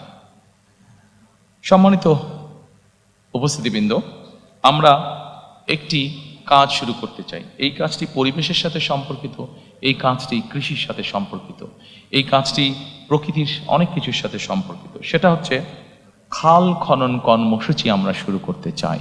খাল খনন কর্মসূচি আমরা দেখেছি দেশে গ্রামে যেরকম পপুলার, একইভাবে শহর অঞ্চলগুলোতেও খাল খনন কর্মসূচি অনেক পপুলার। এবং খাল খনন কর্মসূচি আমরা কেন তৈরি করতে চাই, আমি আপনাদেরকে সংক্ষেপে কয়েকটি উদাহরণ দিতে চাই। সম্মানিত উপস্থিতিবৃন্দ, আমাদের খাল খনন কর্মসূচি যে পরিকল্পনা আছে, সেই পরিকল্পনার মধ্যে 20,000 কিলোমিটার ক্যানেল ডিগিং আমরা করতে চাই সারা দেশ মিলে। এখন এর অনেকগুলো কারণ আছে, আমি খুব সংক্ষেপে আপনাদেরকে একটি উদাহরণ দিয়ে বোঝানোর চেষ্টা করতে চাই। আপনাদের নিশ্চয়ই অনেকের মনে আছে 1 বছর আগে হঠাৎ করে একটি ফ্লাড হয়েছিল নোয়াখালী অঞ্চলে, গ্রেটার নোয়াখালী অঞ্চলে। দয়া করে আপনারা সকলে একটা সুইমিং পুলের কথা চিন্তা করুন, যেই সুইমিং পুলটার radius 50 square mile, average depth হচ্ছে 7 ফিট। আমরা যদি এরকম একটা সুইমিং পুল চিন্তা করি, সেই নোয়াখালী অঞ্চলে যেই বন্যাটা হয়েছিল, আমরা যদি পুরোটাকে এরকম একটা সুইমিং পুল চিন্তা করি, তাহলে চিন্তা করে দেখবেন ওই পানি যেটা হয়েছিল সেটা কিন্তু 15 দিন পরে চলে গিয়েছিল। কিন্তু আমরা যদি একটা 50 স্কোয়ার মাইলের একটা সুইমিং পুল, যেটার এভারেজ ডেপথ হচ্ছে 7 ফিট, আমরা যদি এই পরিমাণ পানিকে, যেই পানিটি আমাদের কাছে থাকবে যতক্ষণ আমাদের প্রয়োজন, 7-15 দিনে চলে যাবে না। যদি আমরা এই পানিটিকে ধরে রাখতে চাই, ধরে রাখার ব্যবস্থা করতে চাই, তাহলে আমাদেরকে অবশ্যই খাল খনন করতে হবে। প্রিয় উপস্থিতিবৃন্দ, খাল খনন আমাদেরকে আরেকটি কারণে করতে হবে। আমরা বাংলাদেশের যে কোনো জায়গায় যাই না কেন, এখন নলকূপের জন্য বোরিং করি না কেন, আমাদেরকে অনেক ভেতরে যেতে হয়। অর্থাৎ সারফেস ওয়াটার এত পরিমাণ আমরা ব্যবহার করেছি যে এখন আন্ডারগ্রাউন্ড ওয়াটারও ব্যবহার করতে করতে আমাদের ওয়াটার লেভেল অনেক নিচে চলে গিয়েছে। আমরা যদি এই ওয়াটারটাকে রিচার্জ না করি, তাহলে আমাদেরকে আগামী কয়েক বছর পরে ভীষণ বিপদে পড়তে হবে। খাল খনন হচ্ছে এটির অন্যতম আরেকটি কারণ। আমাদের একটি প্রবলেম আছে, আর্সেনিক প্রবলেম। বাংলাদেশের বিভিন্ন অঞ্চলে আর্সেনিক প্রবলেম আছে। আপনি যত আন্ডারগ্রাউন্ড ওয়াটার টেনে তুলবেন, আর্সেনিক আস্তে আস্তে উপরে আসতে শুরু করবে। আপনি যত ওয়াটার রিচার্জ করবেন, আস্তে আস্তে আর্সেনিকটা ডাইলিউট হতে লাগবে, নিচে যেতে লাগবে। কাজেই বিভিন্ন বিষয়ে যদি আমরা বিবেচনা করি, সম্মানিত উপস্থিতি, কিন্তু আপনারা নিশ্চয়ই লক্ষ্য করেন অনেক সময় যখন ঢাকা থেকে একটু বাইরে টেরে যান, আপনারা বাই রোড যান, আপনারা খেয়াল করে দেখবেন রাস্তার দুই ধারে কম বেশি যেই গাছগুলো থাকে, দেখবেন গাছগুলো কেমন যেন নেতিয়ে পড়েছে। এই নেতিয়ে পড়ার আরেকটা কারণ হচ্ছে ওই এলাকায় যে আন্ডারগ্রাউন্ড ওয়াটার লেভেল আছে এত নিচে চলে গিয়েছে যে গাছগুলো তার শিকড় আর নিচে পাঠাতে পারে না, এত নিচে চলে গিয়েছে। কাজে আমাদের এই প্রকৃতিকেও যদি আমাদের ঠিক করতে হয়, ধীরে ধীরে যদি আবার একটা স্বাভাবিক পরিস্থিতি ফিরিয়ে আনতে হয়, তাহলে আমাদের ক্যানেল ডিগিং করা অত্যন্ত প্রয়োজন। আমাদের পরিকল্পনার মধ্যে একটি রয়েছে বরেন্দ্র প্রকল্প পুনর্চালুকরণ করা। এই বরেন্দ্র প্রকল্প সম্পর্কে আপনাদের অনেকেরই ধারণা আছে। এটি রাজশাহী, চাঁপাইনবাবগঞ্জ, রাজশাহী ওইদিকে শুরু হয়েছিল এবং এটির বিস্তার মোটামুটি ঠাকুরগাঁ, পঞ্চগড় পর্যন্ত। এই বরেন্দ্র প্রকল্প চালু করার পরে আমাদের পুরো উত্তরাঞ্চলের কৃষির উৎপাদনই একদম পাল্টে গিয়েছিল। এই প্রকল্পটি মোটামুটিভাবে এখন অলমোস্ট মৃত পায়। আমরা চাই এই প্রকল্পটিকে আবার চালু করার জন্য। সম্মানিত উপস্থিতিবৃন্দ, আমাদের এই কৃষি এবং খাদ্যের মধ্যে আপনি যদি খেয়াল করেন, ডান দিকে একটি আছে জলবায়ু ঝুঁকি মোকাবেলা। জলবায়ু ঝুঁকি মোকাবেলা আমরা সিদ্ধান্ত গ্রহণ করেছি, আমরা পরিকল্পনা গ্রহণ করেছি যে এই ঝুঁকিটা আমাদের জন্য অত্যন্ত রিস্কি একটা ঝুঁকি। আমরা যদি দেখি আমাদের দক্ষিণাঞ্চল যেভাবে গাছপালা মরে যাচ্ছে, দক্ষিণাঞ্চলে যেভাবে নদী নালা শুকিয়ে যাচ্ছে, যেভাবে সমুদ্রের পানি উপরে উঠে আসছে, আমরা যদি দেখি আমাদের সারা বাংলাদেশে কিভাবে ফরেস্টেশন ধীরে ধীরে কমে যাচ্ছে, তাহলে আমাদেরকে ইমিডিয়েট এই কাজটিতে হাত দিতে হবে। এবং আমরা ঠিক করেছি 5 বছরে আমরা চেষ্টা করব, 5 বছরে আমরা চেষ্টা করব, যদিও খুব অ্যাম্বিশিয়াস প্রোগ্রাম, তারপরে আমাদের পরিকল্পনা আছে এবং 5 বছরে আমরা চেষ্টা করছি প্রায় 50 কোটির কাছাকাছি বৃক্ষ রোপণ করার জন্য। এরই ভিতরে আমাদের যারা এক্সপার্ট আছেন তারা মোটামুটিভাবে কাজ করেছেন যে কোন এলাকার কোন বৃক্ষটা ভালো হবে, সেভাবে আমরা আমাদের পরিকল্পনা সাজিয়েছি। কাজেই টেকনাফে যে বৃক্ষটা হবে, তেঁতুলিয়াতেও সেটা হতে পারে, কিন্তু অত ভালো হবে না, কারণ ওখানকার সয়েল ইজ ডিফারেন্ট, ক্লাইমেট আবহাওয়া কিছুটা ডিফারেন্ট। সেই জন্য আমরা সেভাবেই চিন্তা ভাবনা করেছি। এবং আরেকটি জিনিস করেছি, এখন যেটা মডার্ন যুগে করা যায়, আপনি স্যাটেলাইট ইমেজ দিয়ে আপনি কোনো জায়গায় যদি 500 গাছ লাগান, আপনি যদি 500 গাছের চারা ওখানে রোপণ করতে চান, ওখানে 500 চারা রোপণ হলো কি হলো না, আপনি স্যাটেলাইট ইমেজ দিয়ে কিন্তু ওটা ঘরে বসে আপনি দেখতে পারবেন, মনিটর করতে পারবেন। সেজন্য এই সুবিধাটাও আমাদের আছে। তো আমাদেরকে জলবায়ুর ঝুঁকি মোকাবেলা করার জন্য আমাদেরকে জলবায়ুর উপযোগী যেই গাছগুলো আছে সেগুলো লাগাতে হবে, সেগুলো রোপণ করতে হবে। যেমন আমরা যদি ঢাকা শহরে, এই বোধহয় গত পরশু দিনও আমরা কোনো একটা নিউজে আমি দেখলাম যে ঢাকা শহর বোধহয় পলিউশনে আবার বোধহয় কয়েকটার মধ্যে প্রথম বা দ্বিতীয় তৃতীয় এরকম হয়েছে। কাজেই এই ঢাকা শহরের এয়ারকেও যদি ফিল্টার করতে হয়, আপনাদের নিশ্চয়ই অনেকের জানা আছে যে নিম গাছ সাধারণত অন্য নর্মাল গাছের থেকে 3 গুণ বেশি অক্সিজেন প্রডিউস করে। কাজে আমরা যদি নিম গাছ প্রচুর পরিমাণে ঢাকা শহরে লাগাতে সক্ষম হই, রোপণ করতে সক্ষম হই, তাহলে আমরা কিছুটা হলেও আমাদের ঢাকা শহরের বাতাসকে আমরা ফিল্টার করতে পারবো। অবশ্যই এর বাইরে আমাদেরকে অনেকগুলো স্টেপ গ্রহণ করতে হবে, যেমন ডিজেল ইঞ্জিনের ব্যবহার কমিয়ে আনতে হবে, ফসিল ফুয়েল যেগুলোতে ব্যবহার হয় সেগুলো আমাদেরকে কমিয়ে আনতে হবে, আমাদেরকে ইলেকট্রিক ভেহিকলকে মোর এনকারেজ করতে হবে। সম্মানিত উপস্থিতিবৃন্দ, আমাদের কৃষিতে একটি বিরাট বড় সমস্যা আছে, সেটি হচ্ছে কৃষক এবং বাজারের সরাসরি যে সংযোগটা, এটা বিভিন্ন কারণে আমাদের পক্ষে হয়তো গড়ে তোলা সম্ভব হয়নি। আমাদের পরিকল্পনা আছে যে কিভাবে কৃষক এবং বাজারকে আমরা সরাসরি সম্পৃক্ত করতে পারি, অর্থাৎ মিডলম্যানের যে প্রক্রিয়া আছে সেটাকে কিভাবে কমিয়ে আনা যায় এবং একই সাথে ট্রান্সপোর্টেশন কস্ট কিভাবে কমিয়ে আনা যায়, এই বিষয়টি আমাদের পরিকল্পনার মধ্যে আছে। সো দ্যাট তাহলে কৃষিজাত উৎপন্ন যে দ্রব্যগুলো সেগুলোর দামটা আমরা কমিয়ে আনতে পারবো। সেটাকে দাম যদি আমরা কমিয়ে আনতে পারি তাহলে আমরা মানুষের কাছে কম মূল্যে আমরা পৌঁছে দিতে সক্ষম হব। আমাদের আরেকটি বড় পরিকল্পনা আছে বা বড় সমস্যা আছে, সেই জন্যই আমরা পরিকল্পনা গ্রহণ করেছি। সেটি হচ্ছে আমাদের দেশের বিভিন্ন জায়গায় বিভিন্ন ফল ফলাদি শাক সবজি এগুলো উৎপাদিত হচ্ছে, কিন্তু আমাদের কৃষকরা কোনো শাক সবজি ফল ফলাদি হয়তো 7 দিন 15 দিন বা 1 মাসের জন্য এটাকে রেফ্রিজারেট করতে হবে, কিন্তু সেই রেফ্রিজারেট করার সিস্টেমটা আমাদের এখানে নেই, এবং যেটাকে হিমাগার বা কোল্ড স্টোরেজ বলে। আমরা এর মধ্যে কাজ করেছি যে কোথায় কোথায় আমাদের কি কি উৎপাদিত হয়, কোথায় কোথায় কিভাবে, যেমন আমাদের চাঁপাই নবাবগঞ্জে বা রাজশাহীতে প্রচুর পরিমাণে আম হয়, আমটাকে কিভাবে প্রিজার্ভ করা সম্ভব হতে পারে সেইভাবে আমরা সেখানে হিমাগারটা তো করে তুলব। যেখানে আমাদের টমেটো হচ্ছে, সেই সিলেট অঞ্চল ধরে যে বিভিন্ন জায়গায় আমাদের টমেটো হচ্ছে, এই টমেটোগুলো আমরা একসময় দেখি যে কৃষকরা ফেলে দেয় বা গরু ছাগল খায়, কারণ সে প্রপার দাম পাচ্ছে না, কারণ একটা সার্টেন টাইমের পরে সে যে ওটাকে রেফ্রিজারেট করবে সেই অবস্থাটা নেই। কাজে এই সবগুলো জিনিসকে আমরা মার্ক করেছি এবং ধীরে ধীরে আমরা এই হিমাগার সিস্টেম বা রেফ্রিজারেট সিস্টেমটাকে আমরা গড়ে তুলতে চাই। সম্মানিত উপস্থিতিবৃন্দ, এরপরে আমি আপনাদেরকে অনুরোধ করব কর্মসংস্থান ও যুব উন্নয়নটি দেখার জন্য। কর্মসংস্থান এবং যুব উন্নয়ন, আমাদের প্রায় 27 লক্ষ বেকার আছে, এর মধ্যে 9 লক্ষ হচ্ছে আমাদের শিক্ষিত বেকার।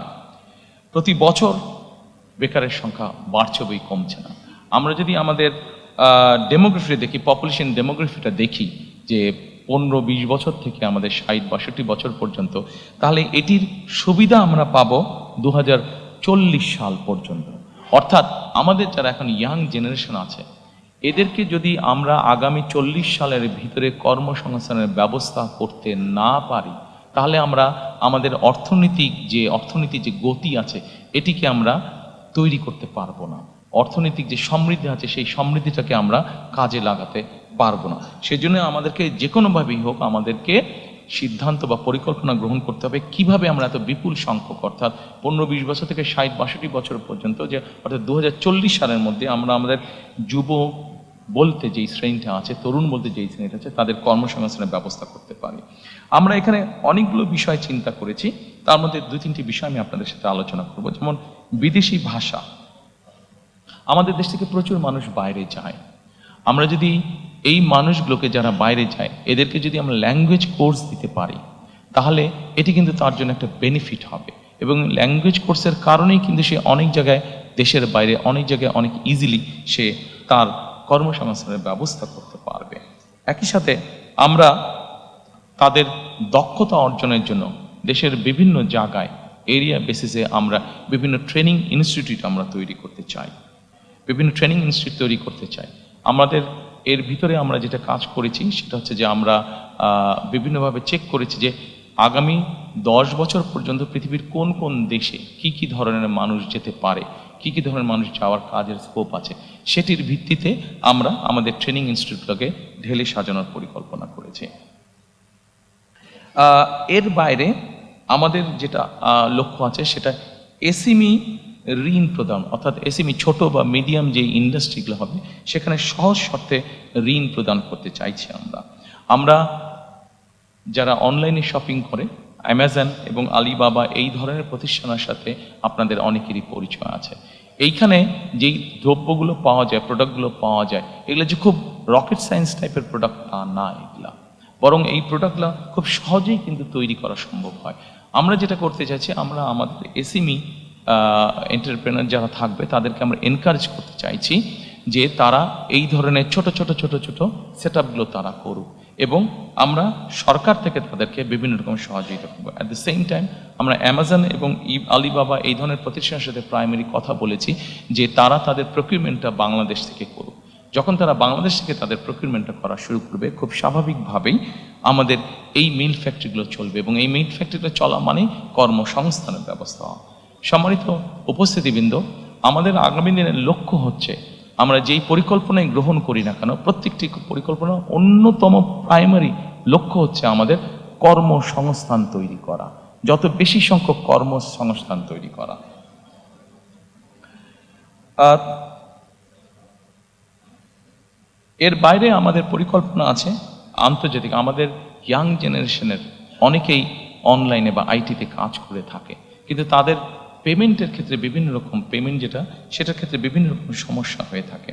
আমরা সেই জন্য আন্তর্জাতিক পেমেন্ট যে সুবিধা আছে, পেপাল সহ এই ধরনের সুবিধাগুলো আছে, এগুলোকে আমরা ইনভাইট করছি, এগুলোকে আমরা দেশে নিয়ে আসতে চাইছি।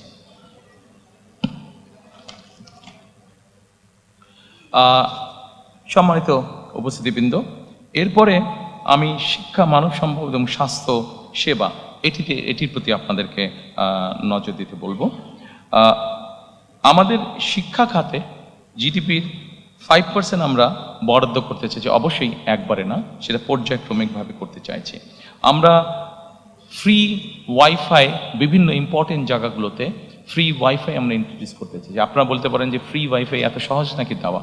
এটার জিনিসটা এমন হবে, কেউ যদি কোথাও ফ্রি ওয়াইফাইটা ব্যবহার করতে চায়, সে লগ ইন করার পরে তাকে ছোট একটি অ্যাড দেখতে হবে। অ্যাডটি ভালো লাগুক বা না লাগুক, অ্যাডটি তাকে দেখতে হবে। এই জন্য অ্যাডটি দেখতে হবে যে অ্যাডের মাধ্যমে ওখানকার যে খরচটা, সেই খরচটা উঠে আসবে, এবং তারপরে সে হয়তো 1 ঘন্টা বা 1.5 ঘন্টা সেই ফ্রি ওয়াইফাইটি ব্যবহার করতে পারবে। এর বাইরে আমরা ওয়ান টিচার ওয়ান ট্যাব, আমাদের প্রথমে প্রাইমারি স্কুল এবং তারপরে সেকেন্ডারি স্কুলে যত টিচার আছেন তাদেরকে আমরা পর্যায়ক্রমিকভাবে একটি ট্যাবের আন্ডারে নিয়ে আসতে চাইছি, যার মাধ্যমে তারা যেমন শিক্ষা দিতে পারবেন, একইভাবে তাদেরকে কোনো ট্রেনিং ইনস্ট্রাকশন দিতে হলে সেই ট্যাবের মাধ্যমে তাদেরকে আমরা সেন্ট্রালি সেই কাজটি আমরা করতে পারবো। আমরা প্রাথমিক এবং মাধ্যমিক শিক্ষা ব্যবস্থায় স্কুল ইউনিফর্ম ইন্ট্রোডিউস করতে চাচ্ছি। অবশ্যই এটা আমরা সরকারের পক্ষ থেকে এই ইউনিফর্মটি দিতে চাচ্ছি। এই ইউনিফর্মটি দেওয়ার একটা অন্যতম কারণ হচ্ছে, স্বাভাবিকভাবে সবাই যখন একই ইউনিফর্ম পরবে তখন বাচ্চাদের মধ্যে একটা ডিসিপ্লিন আসে, একটা ইউনিটি আসে, সেই মানসিকতাটা আমরা গড়ে তুলতে চাইছি। এরপরে আমি আপনাদেরকে দৃষ্টি আকর্ষণ করতে চাইছি যে স্বাস্থ্য সেবাতে আমি চেষ্টা করছি একটু দ্রুত যেতে, অনেকক্ষণ সময় আছে, অনেকের ধৈর্য চ্যুতি হচ্ছে। আমি এরপরে স্বাস্থ্যতে আসতে চাচ্ছি। সম্মানিত উপস্থিতিবৃন্দ, স্বাস্থ্যতে আমরা যেটা মনে করি, দেখুন বাংলাদেশ 20 কোটি মানুষ, আমরা হয়তো অনেক কিছু বলতে পারি, কিন্তু 20 কোটি মানুষকে স্বাস্থ্যসেবা দেওয়া কোয়াইট কস্টলি ম্যাটার। কিন্তু তার আগে যদি আমরা কাজ করি, যেটা এখন ইউরোপে তারা করছে, ইউরোপও তার ছোট ছোট দেশ, অল্প অল্প পপুলেশন, কিন্তু তারাও স্বাস্থ্যসেবা সম্পূর্ণ দিকে হিমশিম খাচ্ছে। সেখানে বাংলাদেশের মতন দেশকে হিমশিম খেতেই হবে। সেই জন্য আমরা যেটা জোর দিতে চাচ্ছি সেটা হচ্ছে প্রিভেনশনের উপরে আমরা জোর দিতে চাচ্ছি। অর্থাৎ আমরা যদি একটা মানুষকে প্রথমেই অসুস্থ হওয়া থেকে বাঁচাতে পারি, তাহলে অবশ্যই সেই মানুষটি আর হসপিটালে যাচ্ছে না। হসপিটালে না গেলে হসপিটালের উপরে চাপটা কম পড়ছে। কাজেই এই কাজটি করার জন্য, প্রিভেনশনটাকে আমরা করার জন্য আমরা প্রায় 1 লক্ষের মতন স্বাস্থ্যকর্মী নিয়োগ দিতে চাচ্ছি সারা দেশে, যেই স্বাস্থ্যকর্মীদের অধিকাংশ হবেন নারী। এই স্বাস্থ্যকর্মীরা মানুষের বাসায় বাসায় যাবে, গ্রামে গ্রামে বাসায় বাসায় যাবে, শহরেও বাসায় বাসায় যাবে, গিয়ে তাদেরকে স্বাস্থ্যসেবাটা ঘরে দেবে এবং তাদেরকে অ্যাওয়্যার করবেন যে এটা কাজ না করলে ডায়াবেটিক হবে না, এটা কাজ না করলে হাই প্রেশার বা কার্ডিয়াক প্রবলেম হবে না, এটা কাজ না করলে কিডনি প্রবলেম হবে না। এই ধরনের জিনিসগুলোকে তারা অ্যাওয়্যার করবেন। তার ফলে আমরা চাচ্ছি যে প্রথমেই যদি একজন মানুষকে অসুস্থ হওয়া থেকে বাঁচানো যায়, তাহলে সরকারের যে রিসোর্স আছে সেটার উপর চাপটা কম পড়বে।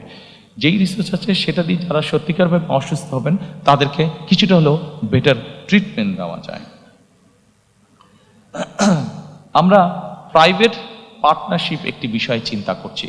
এটা সকল অসুখ বিসুখের ক্ষেত্রে না, এগুলো যেটা প্রাণঘাতী, যেমন ক্যান্সার আছে, যেমন কার্ডিয়াক প্রবলেম আছে, এই ধরনের যেগুলো আছে, বা কিডনি ডায়ালিসিস আছে, এই ধরনের যেগুলো সিরিয়াস অসুখ বিসুখ আছে, সেগুলোর ক্ষেত্রে আমরা প্রাইভেট পার্টনারশিপের কথা চিন্তা করছি। অর্থাৎ আমরা যদি সরকারি হাসপাতালে দেখি যে একটা লম্বা কিউ আছে, সরকারি হাসপাতালে যে ফ্যাসিলিটি দিচ্ছে সেটা সবাইকে দিতে পারছে না, কাজে সেখান থেকে কিছু রুগী নিয়ে একই ফ্যাসিলিটি যেখানে প্রাইভেট হসপিটাল আছে, যেটা স্ট্যান্ডার্ড মেনটেন করতে পারবে, আমরা সেই রুগীটাকে নিয়ে সেখানে ট্রান্সফার করে দিতে যাচ্ছি। সেটার কস্টটা সরকারের পক্ষ থেকে বেয়ার করা হবে। এইভাবে আমরা পাবলিক পার্টনারশিপ তৈরি করতে যাচ্ছি। সিলেক্টেড কিছু অসুস্থতার ক্ষেত্রে, সিলেক্টেড কিছু অসুখ যেগুলা লাইফ সেভিং সর্ট অফ যেগুলো রিস্ক হয়ে যায় মানুষের জন্য, সেই ধরনের অসুখ বিসুখের ক্ষেত্রে আমরা এই কাজটি করতে, জ্বর সর্দি কাশির ক্ষেত্রে নয়।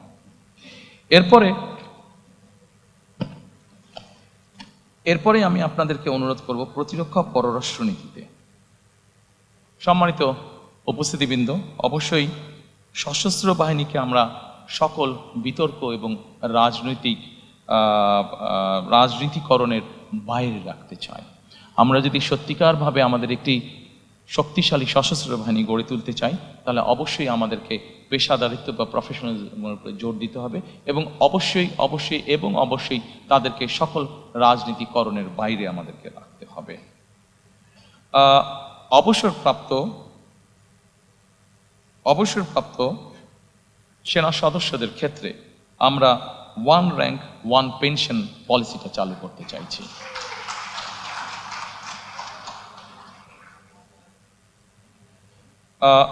সম্মানিত উপস্থিতিবৃন্দ, ফরেন পলিসির ক্ষেত্রে কথা আছে যে ফরেন পলিসিটা কেমন হবে। আমি এক বাক্যে আপনাদেরকে বলছি, দেখুন, বাংলাদেশে 20 কোটি মানুষ, আমরা এর আগেই বলেছি বহু 4 কোটি বেকার আছে, স্বাস্থ্যর বিষয় আছে, কর্মসংস্থানের বিষয় আছে। আমাদের ফরেন পলিসিটা খুব সংক্ষেপে যদি বলি সেটাই হবে, অর্থাৎ আমার দেশের স্বার্থ, আমার দেশের মানুষের স্বার্থ রক্ষা করে যাদের বন্ধুত্ব সহযোগিতা পেলে আমরা আমাদের দেশে নতুন ব্যবসা বাণিজ্য প্রতিষ্ঠিত করতে পারবো, আমার দেশের মানুষের কর্মসংস্থানের ব্যবস্থা করতে পারবো, আমাদের দেশের অর্থনৈতিক অবস্থা শক্তিশালী হবে, অবশ্যই আমার দেশের স্বাধীনতা এবং সার্বভৌমত্ব অক্ষুণ্ণ রাখবে। এইটার ভিত্তিতেই আমরা আমাদের পররাষ্ট্রনীতি পরিচালিত করব। অর্থাৎ আমার দেশের মানুষের সমস্যার সমাধান করে আমার দেশের স্বাধীনতা এবং সার্বভৌমত্ব অক্ষুণ্ণ রেখেই আমাদের সাথে যাদের বন্ধুত্ব করা সম্ভব, অবশ্যই আমরা তাদের সাথে বন্ধুত্ব করব। আমাদের সামনে একটি বিরাট পররাষ্ট্রনীতিতে একটি বিরাট সমস্যা আছে, এটি মানবিক সমস্যা, সেটিকে আমরা সকলেই জানি, সেটি হচ্ছে রোহিঙ্গা সমস্যা যেটি আছে। আমাদের নিজেদের দেশের জনসংখ্যা প্রায় 20 কোটি। এই জনসংখ্যাকে আমাদের কর্মসংস্থানের ব্যবস্থা, খাদ্যের সংস্থা, চিকিৎসা ব্যবস্থা সকল কিছু করতে হবে। আমাদের প্রায় 1.2 মিলিয়নের মতন আমাদের রোহিঙ্গা আছে। তারা মানুষ, মানবিক দৃষ্টিকোণ থেকে অবশ্যই তাদের দেশে যে অবস্থা, আমরা এখানে বাংলাদেশ তাদেরকে আশ্রয় দিয়েছে, অবশ্যই আমরা তাদেরকে দেখব, কিন্তু অ্যাট দ্য সেম টাইম আমরা চাবো যে তাদের এলাকায়, তাদের ঘরে, তাদের জন্য সেফ একটা সিচুয়েশন তৈরি হোক এবং ধীরে ধীরে তারা তাদের এলাকায় ফিরে যাক। অর্থাৎ আমরা রোহিঙ্গা প্রত্যাবর্তন, সেফ প্রত্যাবর্তন আমরা নিশ্চিত করতে চাই। সম্মানিত উপস্থিতিরা, আমাদের পদ্মা, তিস্তা সহ বিভিন্ন নদীর পানির বন্টনের আমাদের কিছু অসুবিধা আছে। আমরা চাই যাদের সাথে আমাদের এই অসুবিধা আছে তাদের সাথে বসে আলোচনা করে আমরা এই সমস্যার সমাধান করতে চাই, যাতে আমার দেশের মানুষ তার পানির ন্যায্য হিসাব পেতে পারে। আমরা আমাদের পররাষ্ট্র মন্ত্রণালয়কে মোর অ্যাক্টিভ করার মাধ্যমে আমাদের যে প্রায় 1.5 কোটি প্রবাসী বিদেশে আছেন, তারা যাতে আরো বেটারভাবে ট্রিটেড হন, সেই বিষয়ে আমরা উদ্যোগ গ্রহণ করতে চাই। আমাদের যে বিভিন্ন দূতাবাসগুলো আছে সেগুলোকে মোর মডার্নাইজ এবং মোর অ্যাক্টিভ করার মাধ্যমে।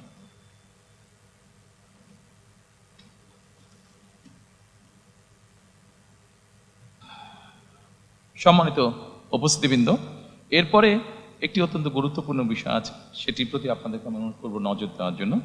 শ্রমিক এবং প্রবাসী কল্যাণ। আমাদের দেশে একটি সমস্যা আছে, আমাদের দেশের নারী, পুরুষ এবং প্রতিবন্ধী যারা, তাদের ক্ষেত্রে একটি বেতনের ব্যাপারে একটি বৈষম্যমূলক আচরণ হয়ে থাকে অনেক জায়গায়, অনেক ক্ষেত্রে। আমরা পর্যায়ক্রমিকভাবে এই সমস্যাটির সমাধান করতে চাই, অর্থাৎ নারী, পুরুষ এবং প্রতিবন্ধীদের জন্য বৈষম্যহীন বেতন আমরা নিশ্চিত করতে চাই। আমরা একই সাথে মাতৃকালীন যে ছুটি আছে, নারীদের যে মাতৃকালীন ছুটি আছে, সেই ছুটিটাকে আমরা 6 মাসের উইথ স্যালারি, মানে সবেতন ছুটিতে আমরা নিয়ে আসতে চাই। এটিকে আমরা পর্যায়ক্রমিকভাবে শিশু শ্রম বন্ধ করার পরিবেশ আমরা নিশ্চিত করতে চাই। প্রিয় সহকর্মীবৃন্দ, আমাদের যে 1.5 কোটি প্রবাসী আছেন, এই প্রবাসীদের জন্য আমরা একটি প্রবাসী কার্ড ইন্ট্রোডিউস করতে চাই।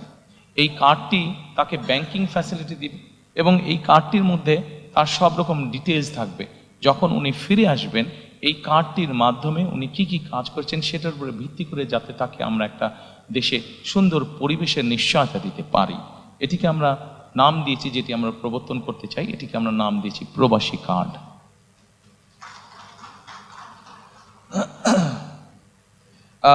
এর বাইরে আমরা প্রবাসীদের জন্য রেমিটেন্স প্রণোদনা দিতে চাই।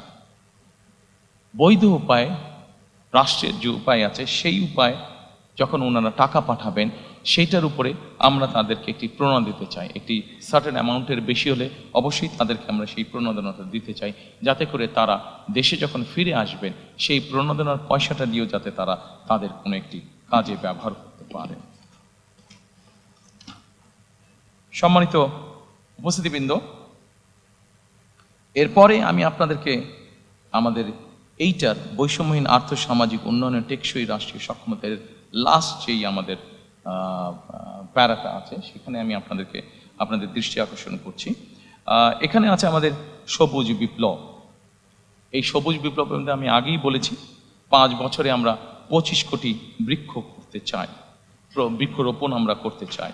একই সাথে 5 বছর 25 কোটি বৃক্ষরোপণ করতে একই সাথে আমরা 2030 সালের মধ্যে শতকরা 20% বিদ্যুৎ আমরা নবায়নযোগ্য অর্থাৎ সোলার বলতে যেটা হয় সোলার পাওয়ার থেকে আমরা উৎপাদন করতে চাই। একটি গুরুত্বপূর্ণ কাজ আছে যেখান থেকে আমরা একটি বৈদেশিক মুদ্রা অর্জন করতে পারি। আমরা যেই সবুজ বিপ্লবের কথা বলেছি, 5 বছরে 25 কোটি গাছের যেই কথা আমরা বলেছি, এইটির মাধ্যমে আমরা সবুজ অর্থনীতি অর্থাৎ কার্বন ট্রেডিং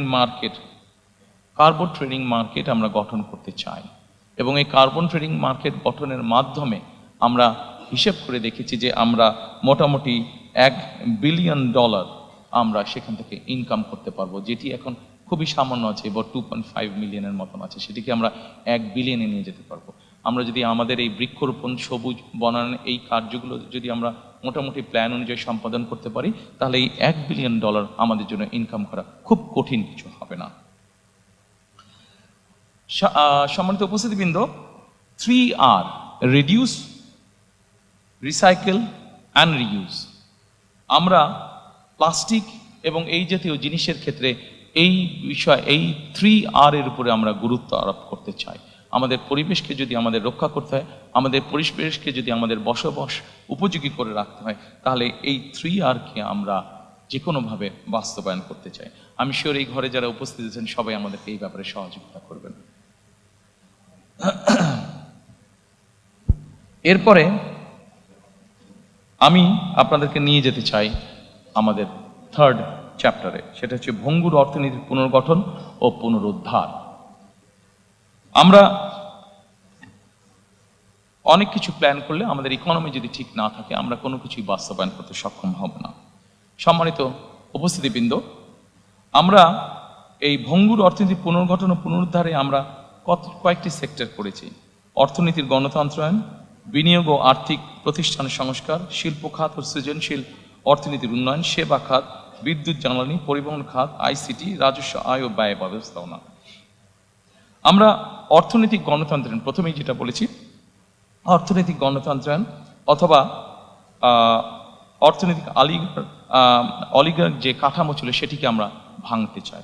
অর্থনৈতিক গণতন্ত্রায়নটা কি? অর্থনৈতিক গণতন্ত্র হচ্ছে কতিপয় কোনো বিজনেস হাউসের মধ্যে না রেখে বরঞ্চ আমরা গণতন্ত্রটাকে অর্থনীতিকে আমরা ডিস্ট্রিবিউট করতে চাই, যেখানে কম বেশি সকল মানুষের একটি এন্ট্রি থাকবে, সকল মানুষের অধিকার থাকবে গণতন্ত্রতে নিজের কন্ট্রিবিউশনটা করার মতন, অর্থাৎ সকলের অংশগ্রহণমূল্য এবং সবার জন্য উন্মুক্ত একটা অর্থনীতি আমরা গড়ে তুলতে চাই। সম্মানিত উপস্থিতিবৃন্দ, একজন রাজনৈতিক কর্মী হিসাবে আমার যেটি অবজারভেশন, যে কোনো দেশের অর্থনৈতিক বুনিয়াদ তখনই শক্তিশালী হয়, অর্থনৈতিক স্থিতিশীলতা তখনই হয় যখন সেই দেশের মধ্যবিত্ত শ্রেণীটি অনেক বড় আকার ধারণ করে।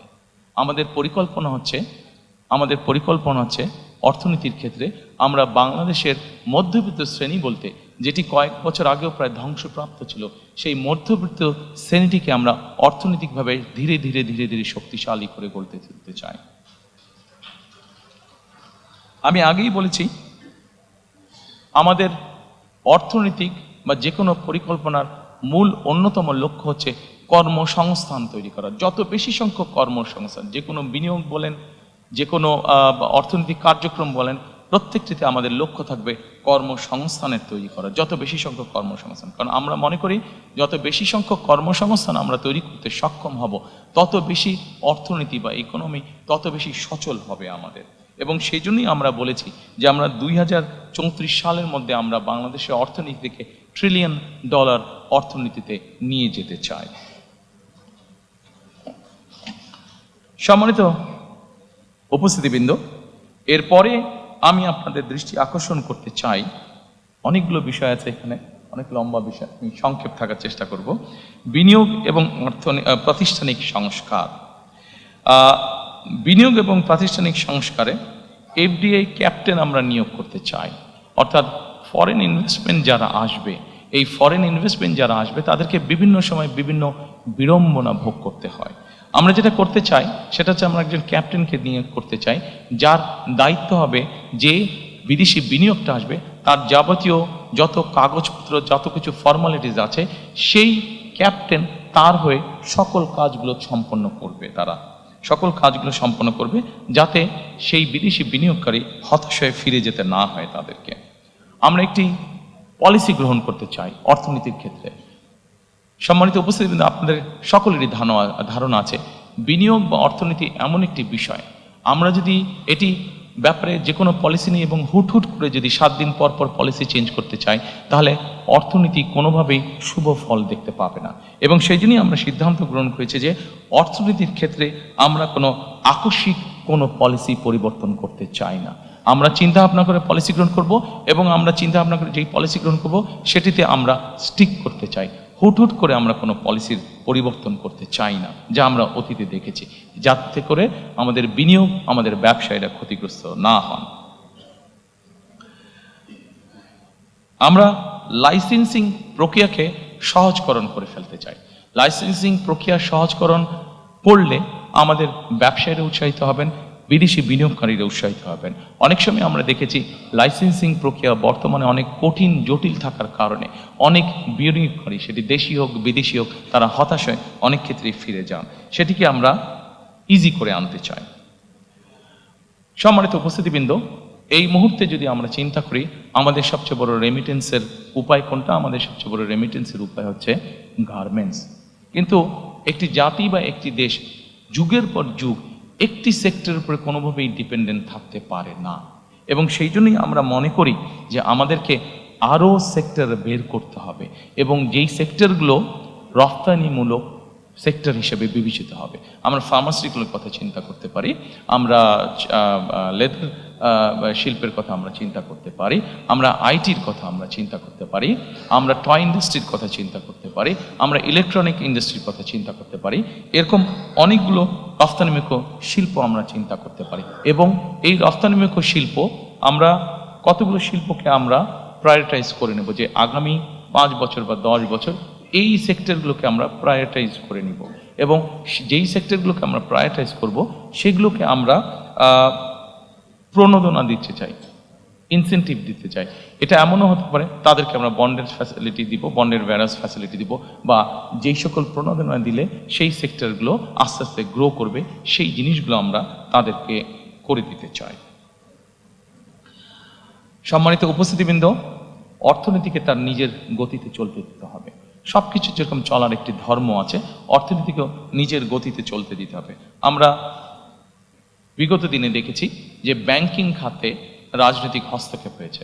আমরা দৃঢ়ভাবে বিশ্বাস করি যে ব্যাংকিং খাতকে যে কোনোভাবে হোক রাজনৈতিক হস্তক্ষেপের মুক্ত করে দিতে হবে, এবং এটাকে প্রফেশনালি আমাদেরকে চালাতে হবে। কারণ আমরা যদি ব্যাংকিং খাতকে রাজনৈতিকভাবে হস্তক্ষেপ করি, তাহলে এটির অশুভ প্রভাব অর্থনীতির উপরে পড়বে, যেটি আমাদের কারো জন্য কাঙ্ক্ষিত নয়।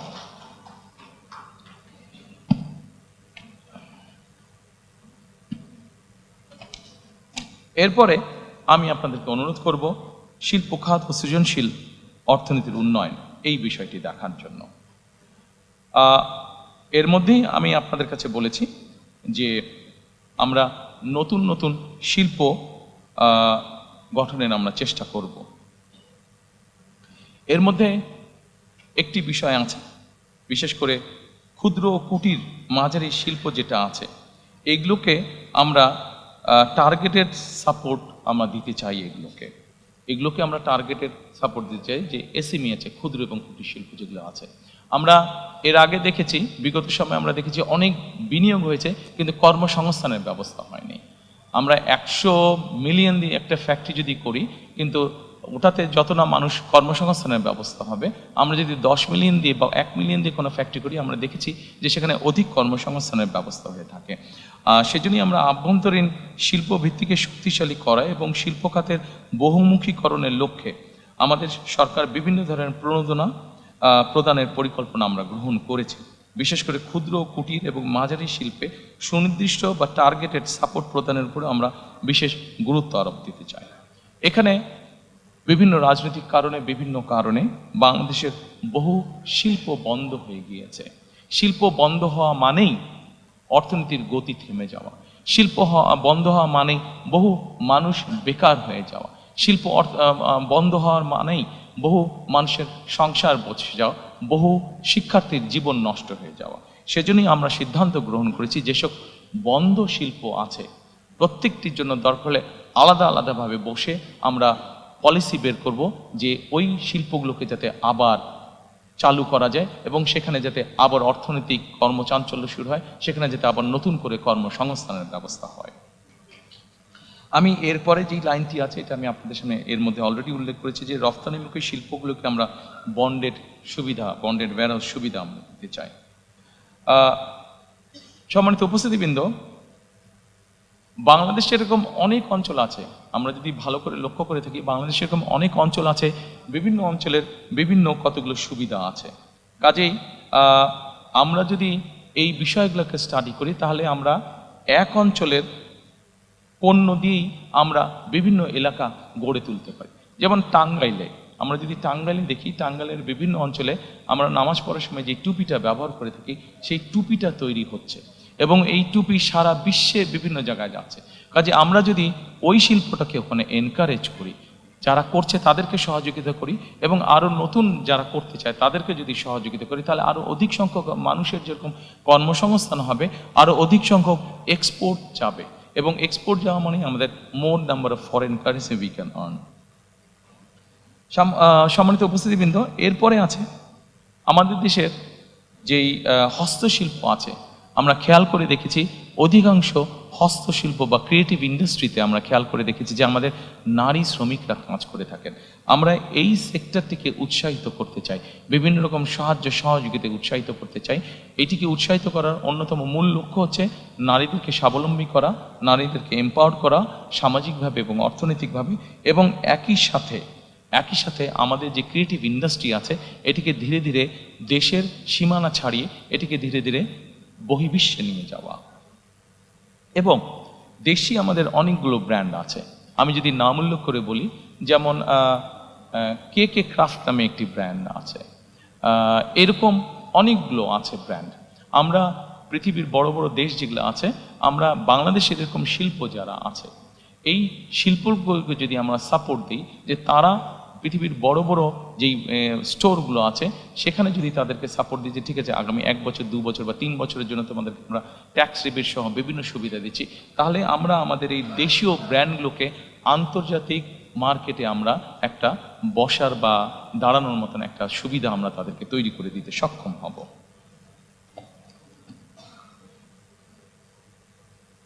সম্মানিত উপস্থিতিবৃন্দ, এরপরে আপনাদেরকে আমি অনুরোধ করব সেবা খাতের প্রতি দৃষ্টি দেওয়ার জন্য। সেবা খাতের জন্য দৃষ্টি দেওয়া। সেবা খাতটাকে এখানেও আমরা অনেক কর্মসংস্থান তৈরি করার পরিকল্পনা গ্রহণ করছি। ব্যাংকিং আছে, আইটি আছে, পর্যটন আছে।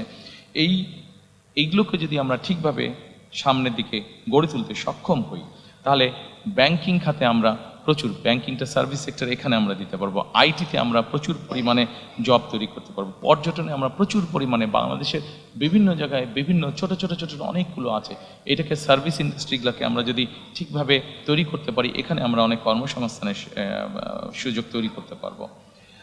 একই সাথে আমরা সেবা খাতকে যদি প্রযুক্তি নির্ভর এবং রফতানিমুখী করার মাধ্যমে আমরা কর্মসংস্থানের ব্যবস্থা আমরা করতে পারবো।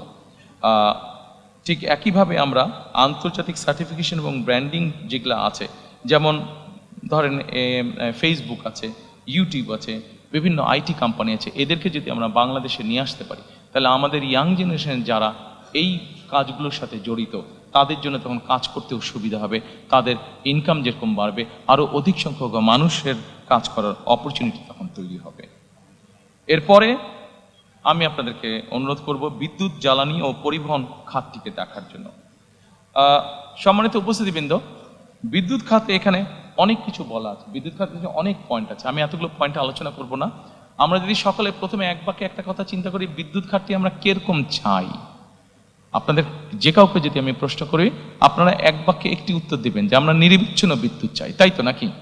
সবার কিন্তু এটা থাকবে, নিরবিচ্ছিন্ন বিদ্যুৎ চাই আমরা।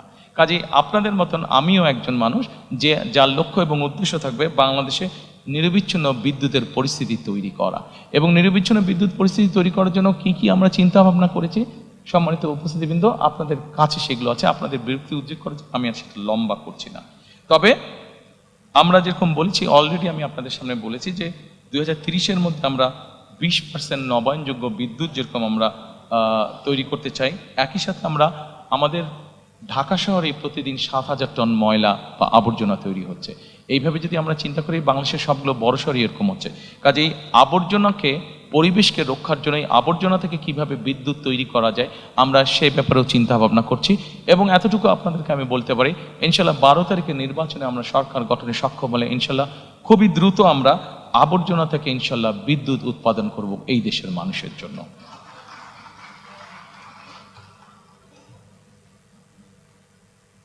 সম্মানিত উপস্থিতিবৃন্দ, এরপরে আছে যোগাযোগ ও পরিবহন খাত। যোগাযোগ এবং পরিবহন খাতের খুব সংক্ষেপে যদি আমরা নিয়ে আসি, আমরা সম্পূর্ণ বাংলাদেশটাকে আমরা রেল লাইনের মাধ্যমে কানেক্টিভিটি আমরা তৈরি করতে চাইছি। রেল লাইনের মাধ্যমে অবশ্যই রোড আছে, রাস্তাঘাট, হাইওয়ে, মোটরওয়ে, বাস, ট্রাক, এগুলো অবশ্যই আছে, কিন্তু রেলওয়ের মাধ্যমে, এই জন্য আমি আপনাদের সামনে কথাটা তুলে ধরলাম যে রেলওয়েকে যদি আমরা ডেভেলপ করতে পারি, তাহলে কিন্তু মানুষের যাতায়াত খরচ, সেটা নিজের যাতায়াত খরচ হোক অথবা পণ্য পরিবহন হোক, সেটি অনেকাংশে কমে আসবে। এই কমে আসার ফলে যেটি হবে, মানুষ যেরকম সহজে যাতায়াত করতে পারবে, আমরা যদি সারা দেশে রেলওয়ে কানেক্টিভিটি তৈরি করতে পারি, মানুষ যেরকম সহজে যাতায়াত করতে পারবে, একই সাথে তার ব্যবসা বাণিজ্যের ক্ষেত্রেও সুবিধা হবে, তার পণ্য পরিবহনের সুবিধা হবে, অর্থাৎ তার জন্য ইকোনমিক্যালি জিনিসটা অনেক বেশি ভায়াবল হবে। আমাদের দেশের নৌ পরিবহন বা জলপথ যেটা আছে, আনফর্চুনেটলি অনেক খাল বিল বন্ধ হয়ে গেছে। এই ব্যাপারে আপনাদেরকে এর মধ্যে আমি বলেছি, আমাদের 20,000 কিলোমিটার খাল খননের পরিকল্পনা রয়েছে। এই খাল খননের মাধ্যমে একই সাথে বিভিন্ন নদীগুলোকেও যদি আমরা সক্ষম হই ড্রেজিং করা বা খনন করার জন্য, আমরা প্রত্যাশা করি যে আমরা যে নৌপথে চলাচলের ব্যবস্থাটাকে আমরা অনেক ডেভেলপ করতে পারবো। কারণ আমাদের দেশটা এমনি একটু পপুলেশন বেশি, শুধু রোড কমিউনিকেশন দিয়ে আমরা সকলের যাতায়াত ব্যবস্থা নিশ্চিত করতে পারবো না। যে আমাদের যত অল্টারনেটিভ আছে সবগুলো উপায়কে আমাদের দেখতে হবে, সবগুলো উপায়কে আমাদের ব্যবহার করতে হবে। সম্মানিত উপস্থিতিবৃন্দ, এরপরে আপনাদেরকে আমি অনুরোধ করব এই চ্যাপ্টারে আইসিটি, এই ডিপার্টমেন্টে আইসিটি যেই চ্যাপ্টারটি আছে সেটা দেখার জন্য আমি খুব সংক্ষেপেই যাচ্ছি, অনেকক্ষণ সময় নিয়ে নিয়েছি আপনাদের। আইসিটিতে আমরা আমাদের যে পরিকল্পনা সেটা হচ্ছে সাইবার নিরাপত্তা এবং এআই সহ 5টি খাতে আমরা পরিকল্পনা গ্রহণ করছি 2 লক্ষ, এবং ফ্রিল্যান্সিং ও কন্টেন্ট ক্রিয়েশনে আমরা 8 লক্ষ, অলটুগেদার অ্যাবাউট 10 লক্ষ কর্মসংস্থানের আমরা চিন্তা ভাবনা করছি। আমাদের ইয়াং জেনারেশন, যেমন ধরেন আমাদের ইয়াং জেনারেশন যারা সে কন্টেন্ট ক্রিয়েশনের কাজ করে থাকেন, আপনাদের অনেকেই জানা আছে সাউথ কোরিয়া যে দেশটি, এরা এখানে যারা ইয়াং জেনারেশন আছে এরা কন্টেন্ট ক্রিয়েশনে খুব ভালো করে থাকে, এবং খুব সম্ভবত গত বছর তাদের শুধু কন্টেন্ট ক্রিয়েশন থেকেই তাদের ইনকাম ছিল, দেশের ইনকাম ছিল প্রায় $12 বিলিয়ন। কাজে তারা যদি পারে আমাদের ইয়াং জেনারেশন না পারার কোনো কারণ নেই। আমাদের কিছু পলিসিগত বিষয় আছে, সেই পলিসিগুলোকে আমাদেরকে সঠিকভাবে গ্রহণ করতে হবে। পলিসিটি গ্রহণ করার মাধ্যমে আমরা যদি এই ছেলে মেয়েদেরকে ট্রেনিং দিতে পারি, একটু তাদেরকে বিভিন্নভাবে সহযোগিতা করতে পারি, আমরা দৃঢ়ভাবে বিশ্বাস করি যে এখানে 8 লক্ষ আমরা বলেছি, 8 লক্ষের বেশি আমরা তৈরি করতে পারবো এবং প্রচুর পরিমাণ বৈদেশিক মুদ্রা আমরা এখান থেকে অর্জন করতে সক্ষম হব। আমরা সবার জন্য এখানে বলেছি দ্রুত এবং নির্ভরযোগ্য ইন্টারনেট, বিনামূল্যে উচ্চগতির দ্রুত এবং ইন্টারনেট। বিনামূল্যে কিভাবে আমরা প্রোভাইড করতে চাই, ওটার ভিতরে ছোট্ট যে সিক্রেটটা আছে এটা আমি আপনাদের সামনে তুলে ধরেছি। কাজেই এইটিতে আমি আবার রিপিট করলাম না, সময় নষ্ট হবে। সম্মানিত উপস্থিতিবৃন্দ, আমাদেরকে একটি বিষয়ে খুবই সিরিয়াস হতে হবে। এই বিষয়টিতে আমাদের বহু মানুষ কষ্ট পাচ্ছেন, বিশেষ করে নারী সমাজের সদস্যরা, তাদেরকে বিভিন্নভাবে হেনস্থা করা হচ্ছে। সেটি হচ্ছে জাতীয় সাইবার নিরাপত্তা, সাইবার বুলিং এবং নাগরিক তথ্য, বিশেষ করে সাইবার বুলিং। আমাদের নারী সমাজের সদস্যরা বিভিন্নভাবে সাইবার বুলিংয়ের শিকার তারা হচ্ছে। কাজেই এ ব্যাপারে আমাদেরকে কঠোর পদক্ষেপ গ্রহণ করতে হবে। আইনগুলোকে আমাদের ঠিক করতে হবে এবং শুধু আইন ঠিক না, আইন যাতে সঠিকভাবে কাজ করে সেই পদক্ষেপ আমরা গ্রহণ করব, যাতে বুলিংয়ের শিকার কেউ না হয়। যারা বুলিং করবে তাদেরকে অবশ্যই দেশের আইন অনুযায়ী শাস্তি পেতে হবে। এটি আমাদেরকে যে কোনো মূল্যে নিশ্চিত করব আমরা। এরপরে এখানে একটি উল্লেখ করে নেই আপনাদের সামনে, আপনাদের অনেকেরই জানা আছে, তারপরে আমি উল্লেখ করছি। বাংলাদেশে এই মুহূর্তে যে আইসিটি মিনিস্ট্রি আছে, আপনাদের অনেকেরই জানা আছে, এই আইসিটি মিনিস্ট্রি 2003 সাল পর্যন্ত এটি অন্য সায়েন্স অ্যান্ড টেকনোলজি মিনিস্ট্রির সাথে খুব সম্ভব এটি সম্পর্কিত ছিল। বেগম খালেদা জিয়া সরকারের সময় আইসিটি এখন যে মিনিস্ট্রি আছে এটাকে বের করে নিয়ে এসে আলাদা একটি মিনিস্ট্রি গঠন করা হয়। অর্থাৎ 2004 সালে বিএনপি সরকার এই আইসিটির গুরুত্বটি অনুধাবন করেছিল এবং সেইভাবে সেটিকে গুরুত্ব দিয়ে আলাদা মিনিস্ট্রি গঠন করেছিল।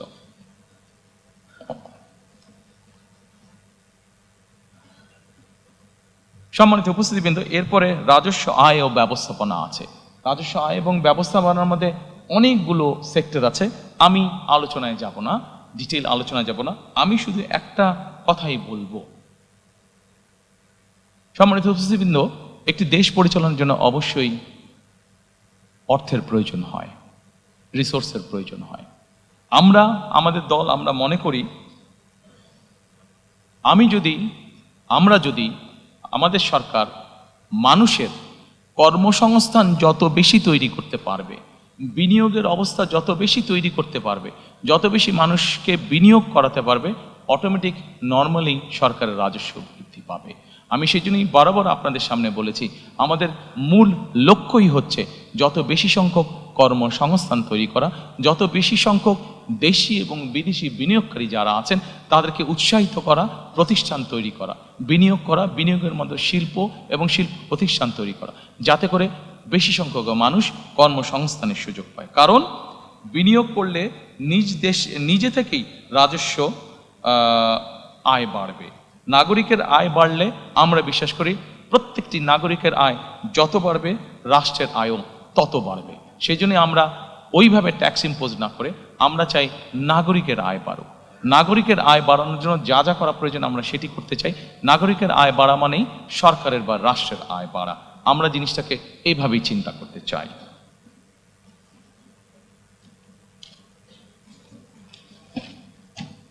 এরপরে সম্মানিত উপস্থিতিবৃন্দ, আপনাদেরকে অঞ্চল ভিত্তিক সুষম উন্নয়নের মধ্যে আমি নিয়ে যেতে চাই।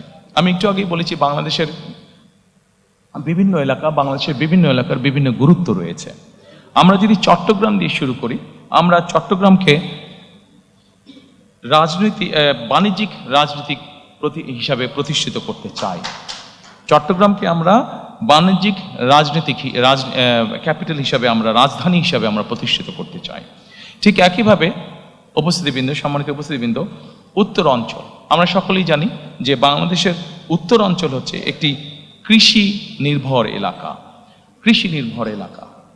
কাজে এই কৃষি নির্ভর এলাকা যেহেতু, সেই জন্যই আমরা চাই উত্তর অঞ্চলে কৃষি রিলেটেড কি ইন্ডাস্ট্রি হতে পারে, সেই ধরনের ইন্ডাস্ট্রি যারা এরই ভিতরে করছেন বা করতে চান, সেই মানুষগুলোকে আরো প্যাট্রোনাইজ করা, এনকারেজ করা, যাতে তারা সেই ধরনের কৃষি সেই ধরনের শিল্প তারা গড়ে তুলতে চান।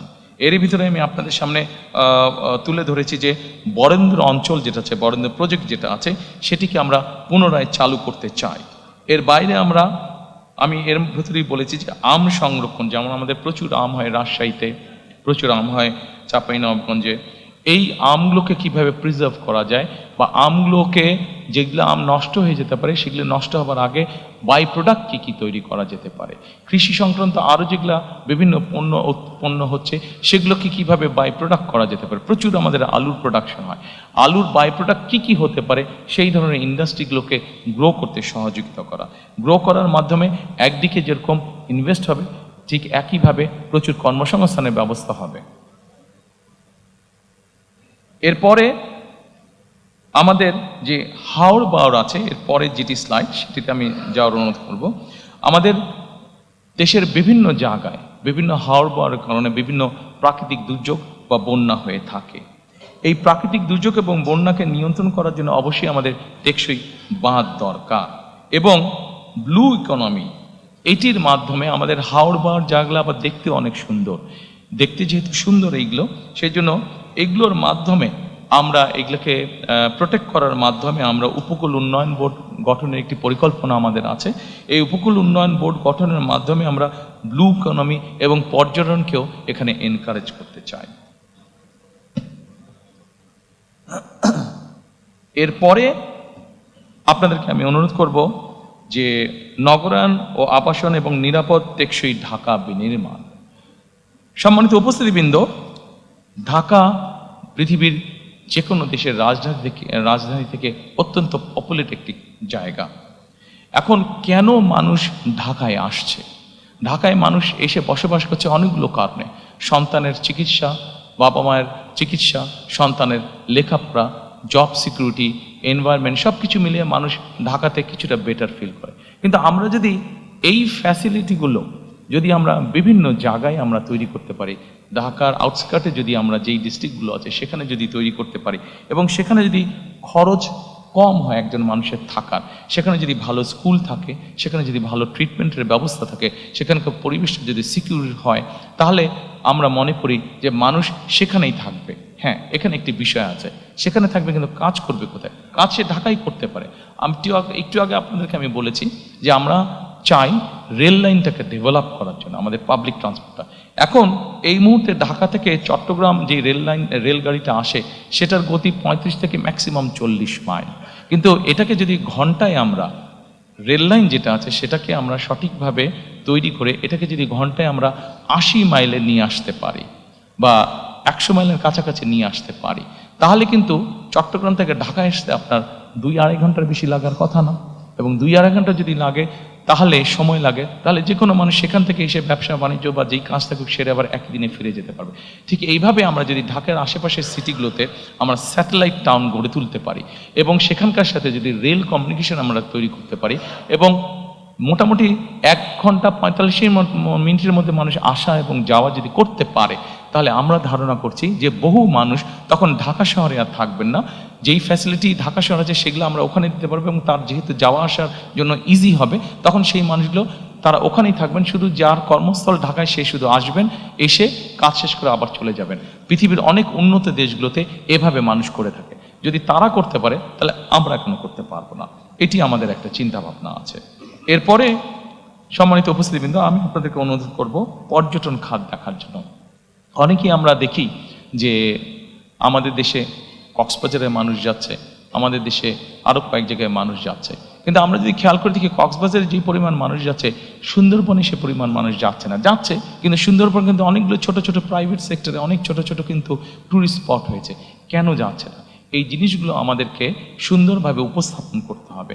আমাদের দিনাজপুরে এরকম অনেক পুরনো রাজবাড়ি আছে, অনেক মসজিদ আছে, অনেক মন্দির আছে, যেগুলার ট্যুরিজম ভ্যালু আছে, যেগুলার হেরিটেজ যেগুলা আমাদের, কিন্তু সেই জিনিসগুলোকে আমরা উপস্থাপন করতে পারিনি সঠিকভাবে। নিশ্চয়ই আপনাদের চোখে পড়েছে, আমি যখন লন্ডনে ছিলাম তখন আমি হঠাৎ একদিন খেয়াল করলাম যে সৌদি আরব তাদের ট্যুরিজমের বিভিন্ন বিষয় অ্যাড দিচ্ছে ইন্টারন্যাশনাল টিভি চ্যানেলগুলোতে। তারা বর্তমানে সৌদি আরব তাদের ট্যুরিজমকে এনকারেজ করছে, বিভিন্নভাবে গড়ে তুলছে, ট্যুরিস্ট অ্যাট্রাক্ট করার চেষ্টা করছে। আমাদের এতদিন ধারণা ছিল সৌদি আরবে মানুষ শুধু যায় ধর্মীয় কারণে বা ব্যবসা বাণিজ্যের কারণে, কিন্তু এখন তারা আস্তে আস্তে ট্যুরিজম অ্যাট্রাক্ট করছে। তো সৌদি আরবের মতন দেশ যদি ট্যুরিজম অ্যাট্রাক্ট করতে পারে, তাহলে আমরা কেন পারবো না? আমাদের অনেক স্কোপ আছে, অনেক সুন্দর সুন্দর। আমরা রাজশাহীর আম বাগান যেটা আছে, দিনাজপুরের লিচু বাগান আছে, আমরা সেটিকে ঘিরে কেন ট্যুরিজম তৈরি করতে পারবো না? হল্যান্ডে যদি টিউলিপ গার্ডেন দেখতে যেতে পারে মানুষ, তাহলে আমাদের এখানে আমরা কেন এরকম গার্ডেন কোথাও নেই বা কেন তৈরি করতে পারবো না যেখানে মানুষ দেখতে যেতে পারে?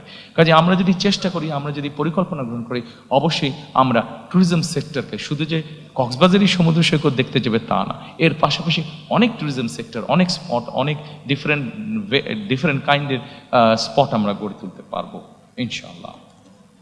এরপরে আপনাদেরকে আর কষ্ট দিতে চাইবো না, আমরা লাস্টটাতে আমাদের চলে এসেছি।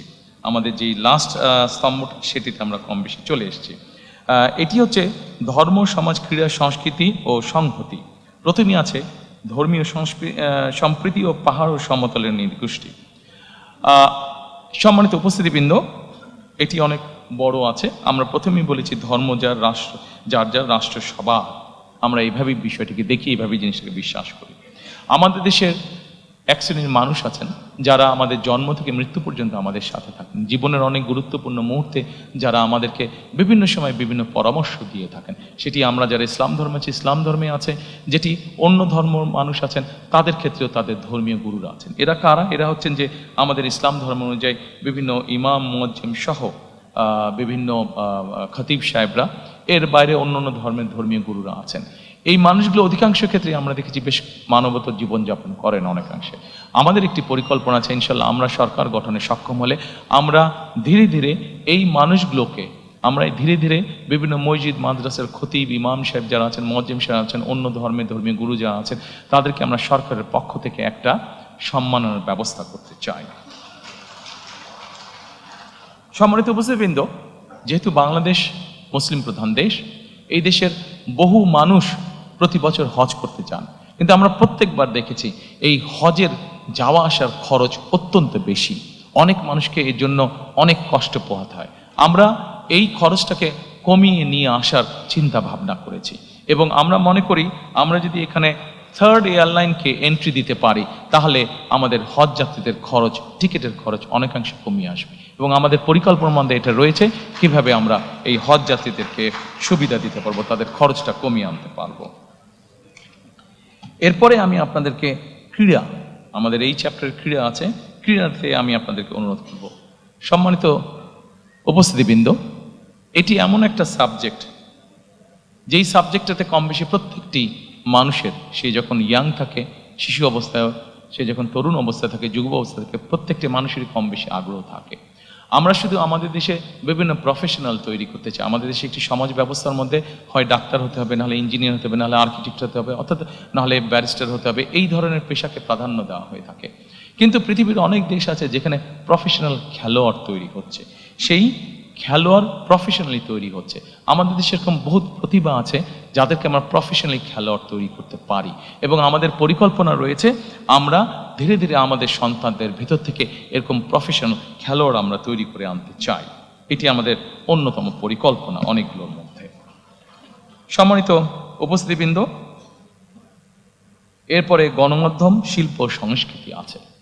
আমি আগেই বলেছি আমরা গণমাধ্যমের স্বাধীনতায় বিশ্বাস করি, কারণ আমরা মনে করি, বিএনপি মনে করে গণমাধ্যম যদি স্বাধীন না থাকে আমাদের জবাবদিহিতা তৈরি করতে কষ্ট হবে। কাজে গণমাধ্যম যদি থাকে আমরা সহজেই দেশে একটি জবাবদিহি সরকার তৈরি করতে সক্ষম হব, জবাবদিহি একটি পরিস্থিতি তৈরি করতে সক্ষম হব। একই সাথে শিল্প এবং সংস্কৃতি, আপনাদের যদি মনে থেকে থাকে এই শিল্প সংস্কৃতি বিভিন্ন সেক্টরে মানুষকে এনকারেজ করার জন্য, সম্মানী গুণী মানুষদেরকে স্বীকৃতি দেওয়ার জন্য শহীদ রাষ্ট্রপতি জিয়াউর রহমানের সময় 21শে পদক এবং স্বাধীনতা পদক, এই দুটি পদক চালু করা হয়েছিল। সম্মানিত উপস্থিতিবৃন্দ, এই পদক দুটি বর্তমানেও চালু আছে। আমাদের পরিকল্পনার মধ্যে একটি পরিকল্পনা আছে সমাজের বিভিন্ন মানুষ যাদেরকে অনেকে কেউ চেনে না, কিন্তু তারা বিভিন্নভাবে সমাজে বিভিন্ন রকম কন্ট্রিবিউশন করে থাকেন। আমরা চাই এই মানুষগুলোকে ধীরে ধীরে ধীরে রিকগনাইজ করার জন্য, তাদেরকে উৎসাহিত করার জন্য, যাতে করে তাদের ভালো কাজগুলো উদাহরণ হিসাবে অন্য মানুষকেও উৎসাহিত করে ভালো কিছু করার জন্য, সমাজের জন্য ভালো কিছু করার জন্য। এবং এই মানুষগুলোকে কিভাবে সিলেক্ট করা যায়, এই মানুষগুলোকে কিভাবে এনকারেজ করা যায়, সেই ব্যাপারে আমাদের একটি পরিকল্পনা রয়েছে। আপনারা নিশ্চয়ই জানেন, খেলার প্রসঙ্গে আরেকটু ফিরে আসবো আমি, নতুন কুড়ি নামে একটি অনুষ্ঠান চালু করেছিলেন শহীদ রাষ্ট্রপতি জিয়াউর রহমান। ইনিশিয়ালি নতুন কুড়ি ছিল শুধু মাত্র কালচারাল সাইডে, আমরা এটিকে আরেকটু এনহান্স এখন করতে চাই। আমরা নতুন কুড়িটি যদিও এর মধ্যে ইন্টারিম সরকার চালু করেছে, বাট এটিকে আমরা সরকার গঠনে ইনশাল্লাহ সক্ষম হলে এটিকে আমরা কন্টিনিউ করব, এবং এটির সাথে আমরা কেরাত প্রতিযোগিতাকে অ্যাড করতে চাই, এবং নতুন কুড়ি স্পোর্টস আমরা অ্যাড করতে চাই, যাতে করে আমাদের দেশের স্পোর্টসে যারা প্রতিভাবান তাদেরকে আমরা বের করে নিয়ে আসতে সক্ষম হই। সম্মানিত উপস্থিতিবৃন্দ, আপনাদেরকে একটি সুখবর দিতে চাই। আমি ইনশাল্লাহ আগামী 10 মিনিটের মধ্যে আপনাদেরকে এখান থেকে ছুটি দিয়ে দিতে পারবো। আমি আমার অনুষ্ঠানের শেষ পর্যায়ে চলে এসেছি, শুধু আপনাদের কাছ থেকে আর 10 মিনিট আমি চেয়ে নিচ্ছি। Dear diplomatic friends, there's a good news. I'll be finishing soon. আমাদের একটি বিষয় আমরা জোর দিতে চাই, সেটি হচ্ছে নৈতিক শক্তি পুনরুদ্ধার। আমাদের দেশে এখন প্রচুর পরিমাণ বিভিন্ন ধরনের মিডিয়া আছে। আমরা যেটি করতে চাই, সম্মানিত উপস্থিতিবৃন্দ, আমরা ছোট ছোট ডকুমেন্টারি তৈরি করতে চাই সমাজের সর্বস্তরের মানুষের জন্য। সেটি শিশু হতে পারে, সেটি একজন নারী হতে পারে, একজন মেয়ে হতে পারে, একজন গৃহিণী হতে পারে, একজন চাকরিজীবী হতে পারে, একজন ব্যবসায়ী হতে পারেন, যে কোনো শ্রেণী পেশার মানুষের জন্য আমরা ডকুমেন্টারি তৈরি করতে চাই। এখন এই ডকুমেন্টারিগুলো কি হবে? এই ডকুমেন্টারিগুলো আমরা তৈরি করতে চাই সামাজিক এবং ধর্মীয় মূল্যবোধকে সামনে রেখে। আমরা দেশের মধ্যে, সমাজের মধ্যে, পরিবারের মধ্যে আমরা সামাজিক মূল্যবোধ, ধর্মীয় মূল্যবোধকে আমরা দৃঢ়ভাবে ধারণ করতে চাই। আমাদের দেশে বহুত আমাদের সামাজিক মূল্যবোধ রয়েছে, আমাদের অনেক ধর্মীয় মূল্যবোধ রয়েছে, যেগুলোকে আমরা যদি ধারণ করতে সক্ষম হই, তাহলে আমরা ধীরে ধীরে একটি সুন্দর, একটি শান্তিপূর্ণ সমাজ, পরিবার, দেশ গঠনে সক্ষম হব বলে আমরা দৃঢ়ভাবে বিশ্বাস করি। শেষে, একদম শেষে এসে শেষ করে দেবার আগে, সম্মানিত উপস্থিতিবৃন্দ, আপনাদেরকে আবারও আমি আন্তরিকভাবে ধন্যবাদ জানাতে চাই আমার এবং আমার দলের পক্ষ থেকে। কারণ আপনারা সকলে কষ্ট স্বীকার করে অনেকক্ষণ সময় ধরে এখানে বসে আছেন। শেষ যেই কথাটি বলে আমি আপনাদের কাছ থেকে আজকে বিদায় নেব, আমাদের এই ম্যানিফেস্টো পর্বটি আজকে শেষ করব। সেই কথাটি হচ্ছে, আপনাদের সামনে আমি এতক্ষণ পর্যন্ত যত প্ল্যান, প্রোগ্রাম, কর্মসূচি, পরিকল্পনা উপস্থাপন করেছি, তার কোনো কিছুই করা সম্ভব হবে না যদি না আমরা 3টি বিষয়ের উপরে সর্বোচ্চ অগ্রাধিকার না দেই। সম্মানিত উপস্থিতিবৃন্দ, আমি ব্যক্তিগতভাবে একজন মানুষ হিসেবে, একজন রাজনৈতিক কর্মী হিসেবে আমি মনে করি দুর্নীতি, আইনের শাসন এবং জবাবদিহিতা, আমরা যদি এই 3টির ব্যাপারে যারাই সরকার গঠন করবেন, আমরা যদি এই 3টির ব্যাপারে কঠোর পদক্ষেপ গ্রহণ না করি, তাহলে আমরা আমাদের কোনো পরিকল্পনাকেই সফল করে গড়ে তুলতে পারবো না। এবং আজকে এখানে দাঁড়িয়ে আমার দলের পক্ষ হয়ে আমি আপনাদেরকে এতটুকু বলতে চাই যে আমার দল, বাংলাদেশ জাতীয়তাবাদী দল, আগামী 12 তারিখে নির্বাচনে জয়ী হয়ে ইনশাল্লাহ সরকার গঠনে সক্ষম হলে আমাদের সর্বাধিকার, সর্বোচ্চ অগ্রাধিকার থাকবে এই 3টি বিষয়ের উপর গুরুত্ব আরোপ করা: দুর্নীতি, আইনের শাসন এবং জবাবদিহিতা। যে কোনো মূল্যে আমরা এটিকে সর্বোচ্চ অধিকার দিব। সম্মানিত উপস্থিতিবৃন্দ, আজকে আপনাদের কাছ থেকে আবারও আপনাদেরকে আন্তরিকভাবে ধন্যবাদ জানিয়ে এই অনুষ্ঠানে অংশগ্রহণ করার জন্য আপনাদের সকলকে আন্তরিক শুভেচ্ছা জানিয়ে আজকে আমাদের এই ম্যানিফেস্টো অনুষ্ঠান আমি আনুষ্ঠানিকভাবে আমার পক্ষ থেকে আমার পক্ষ থেকে শেষ করছি। আমি আপনাদের সকলের কাছে বিদায় নিচ্ছি। Thank you so much.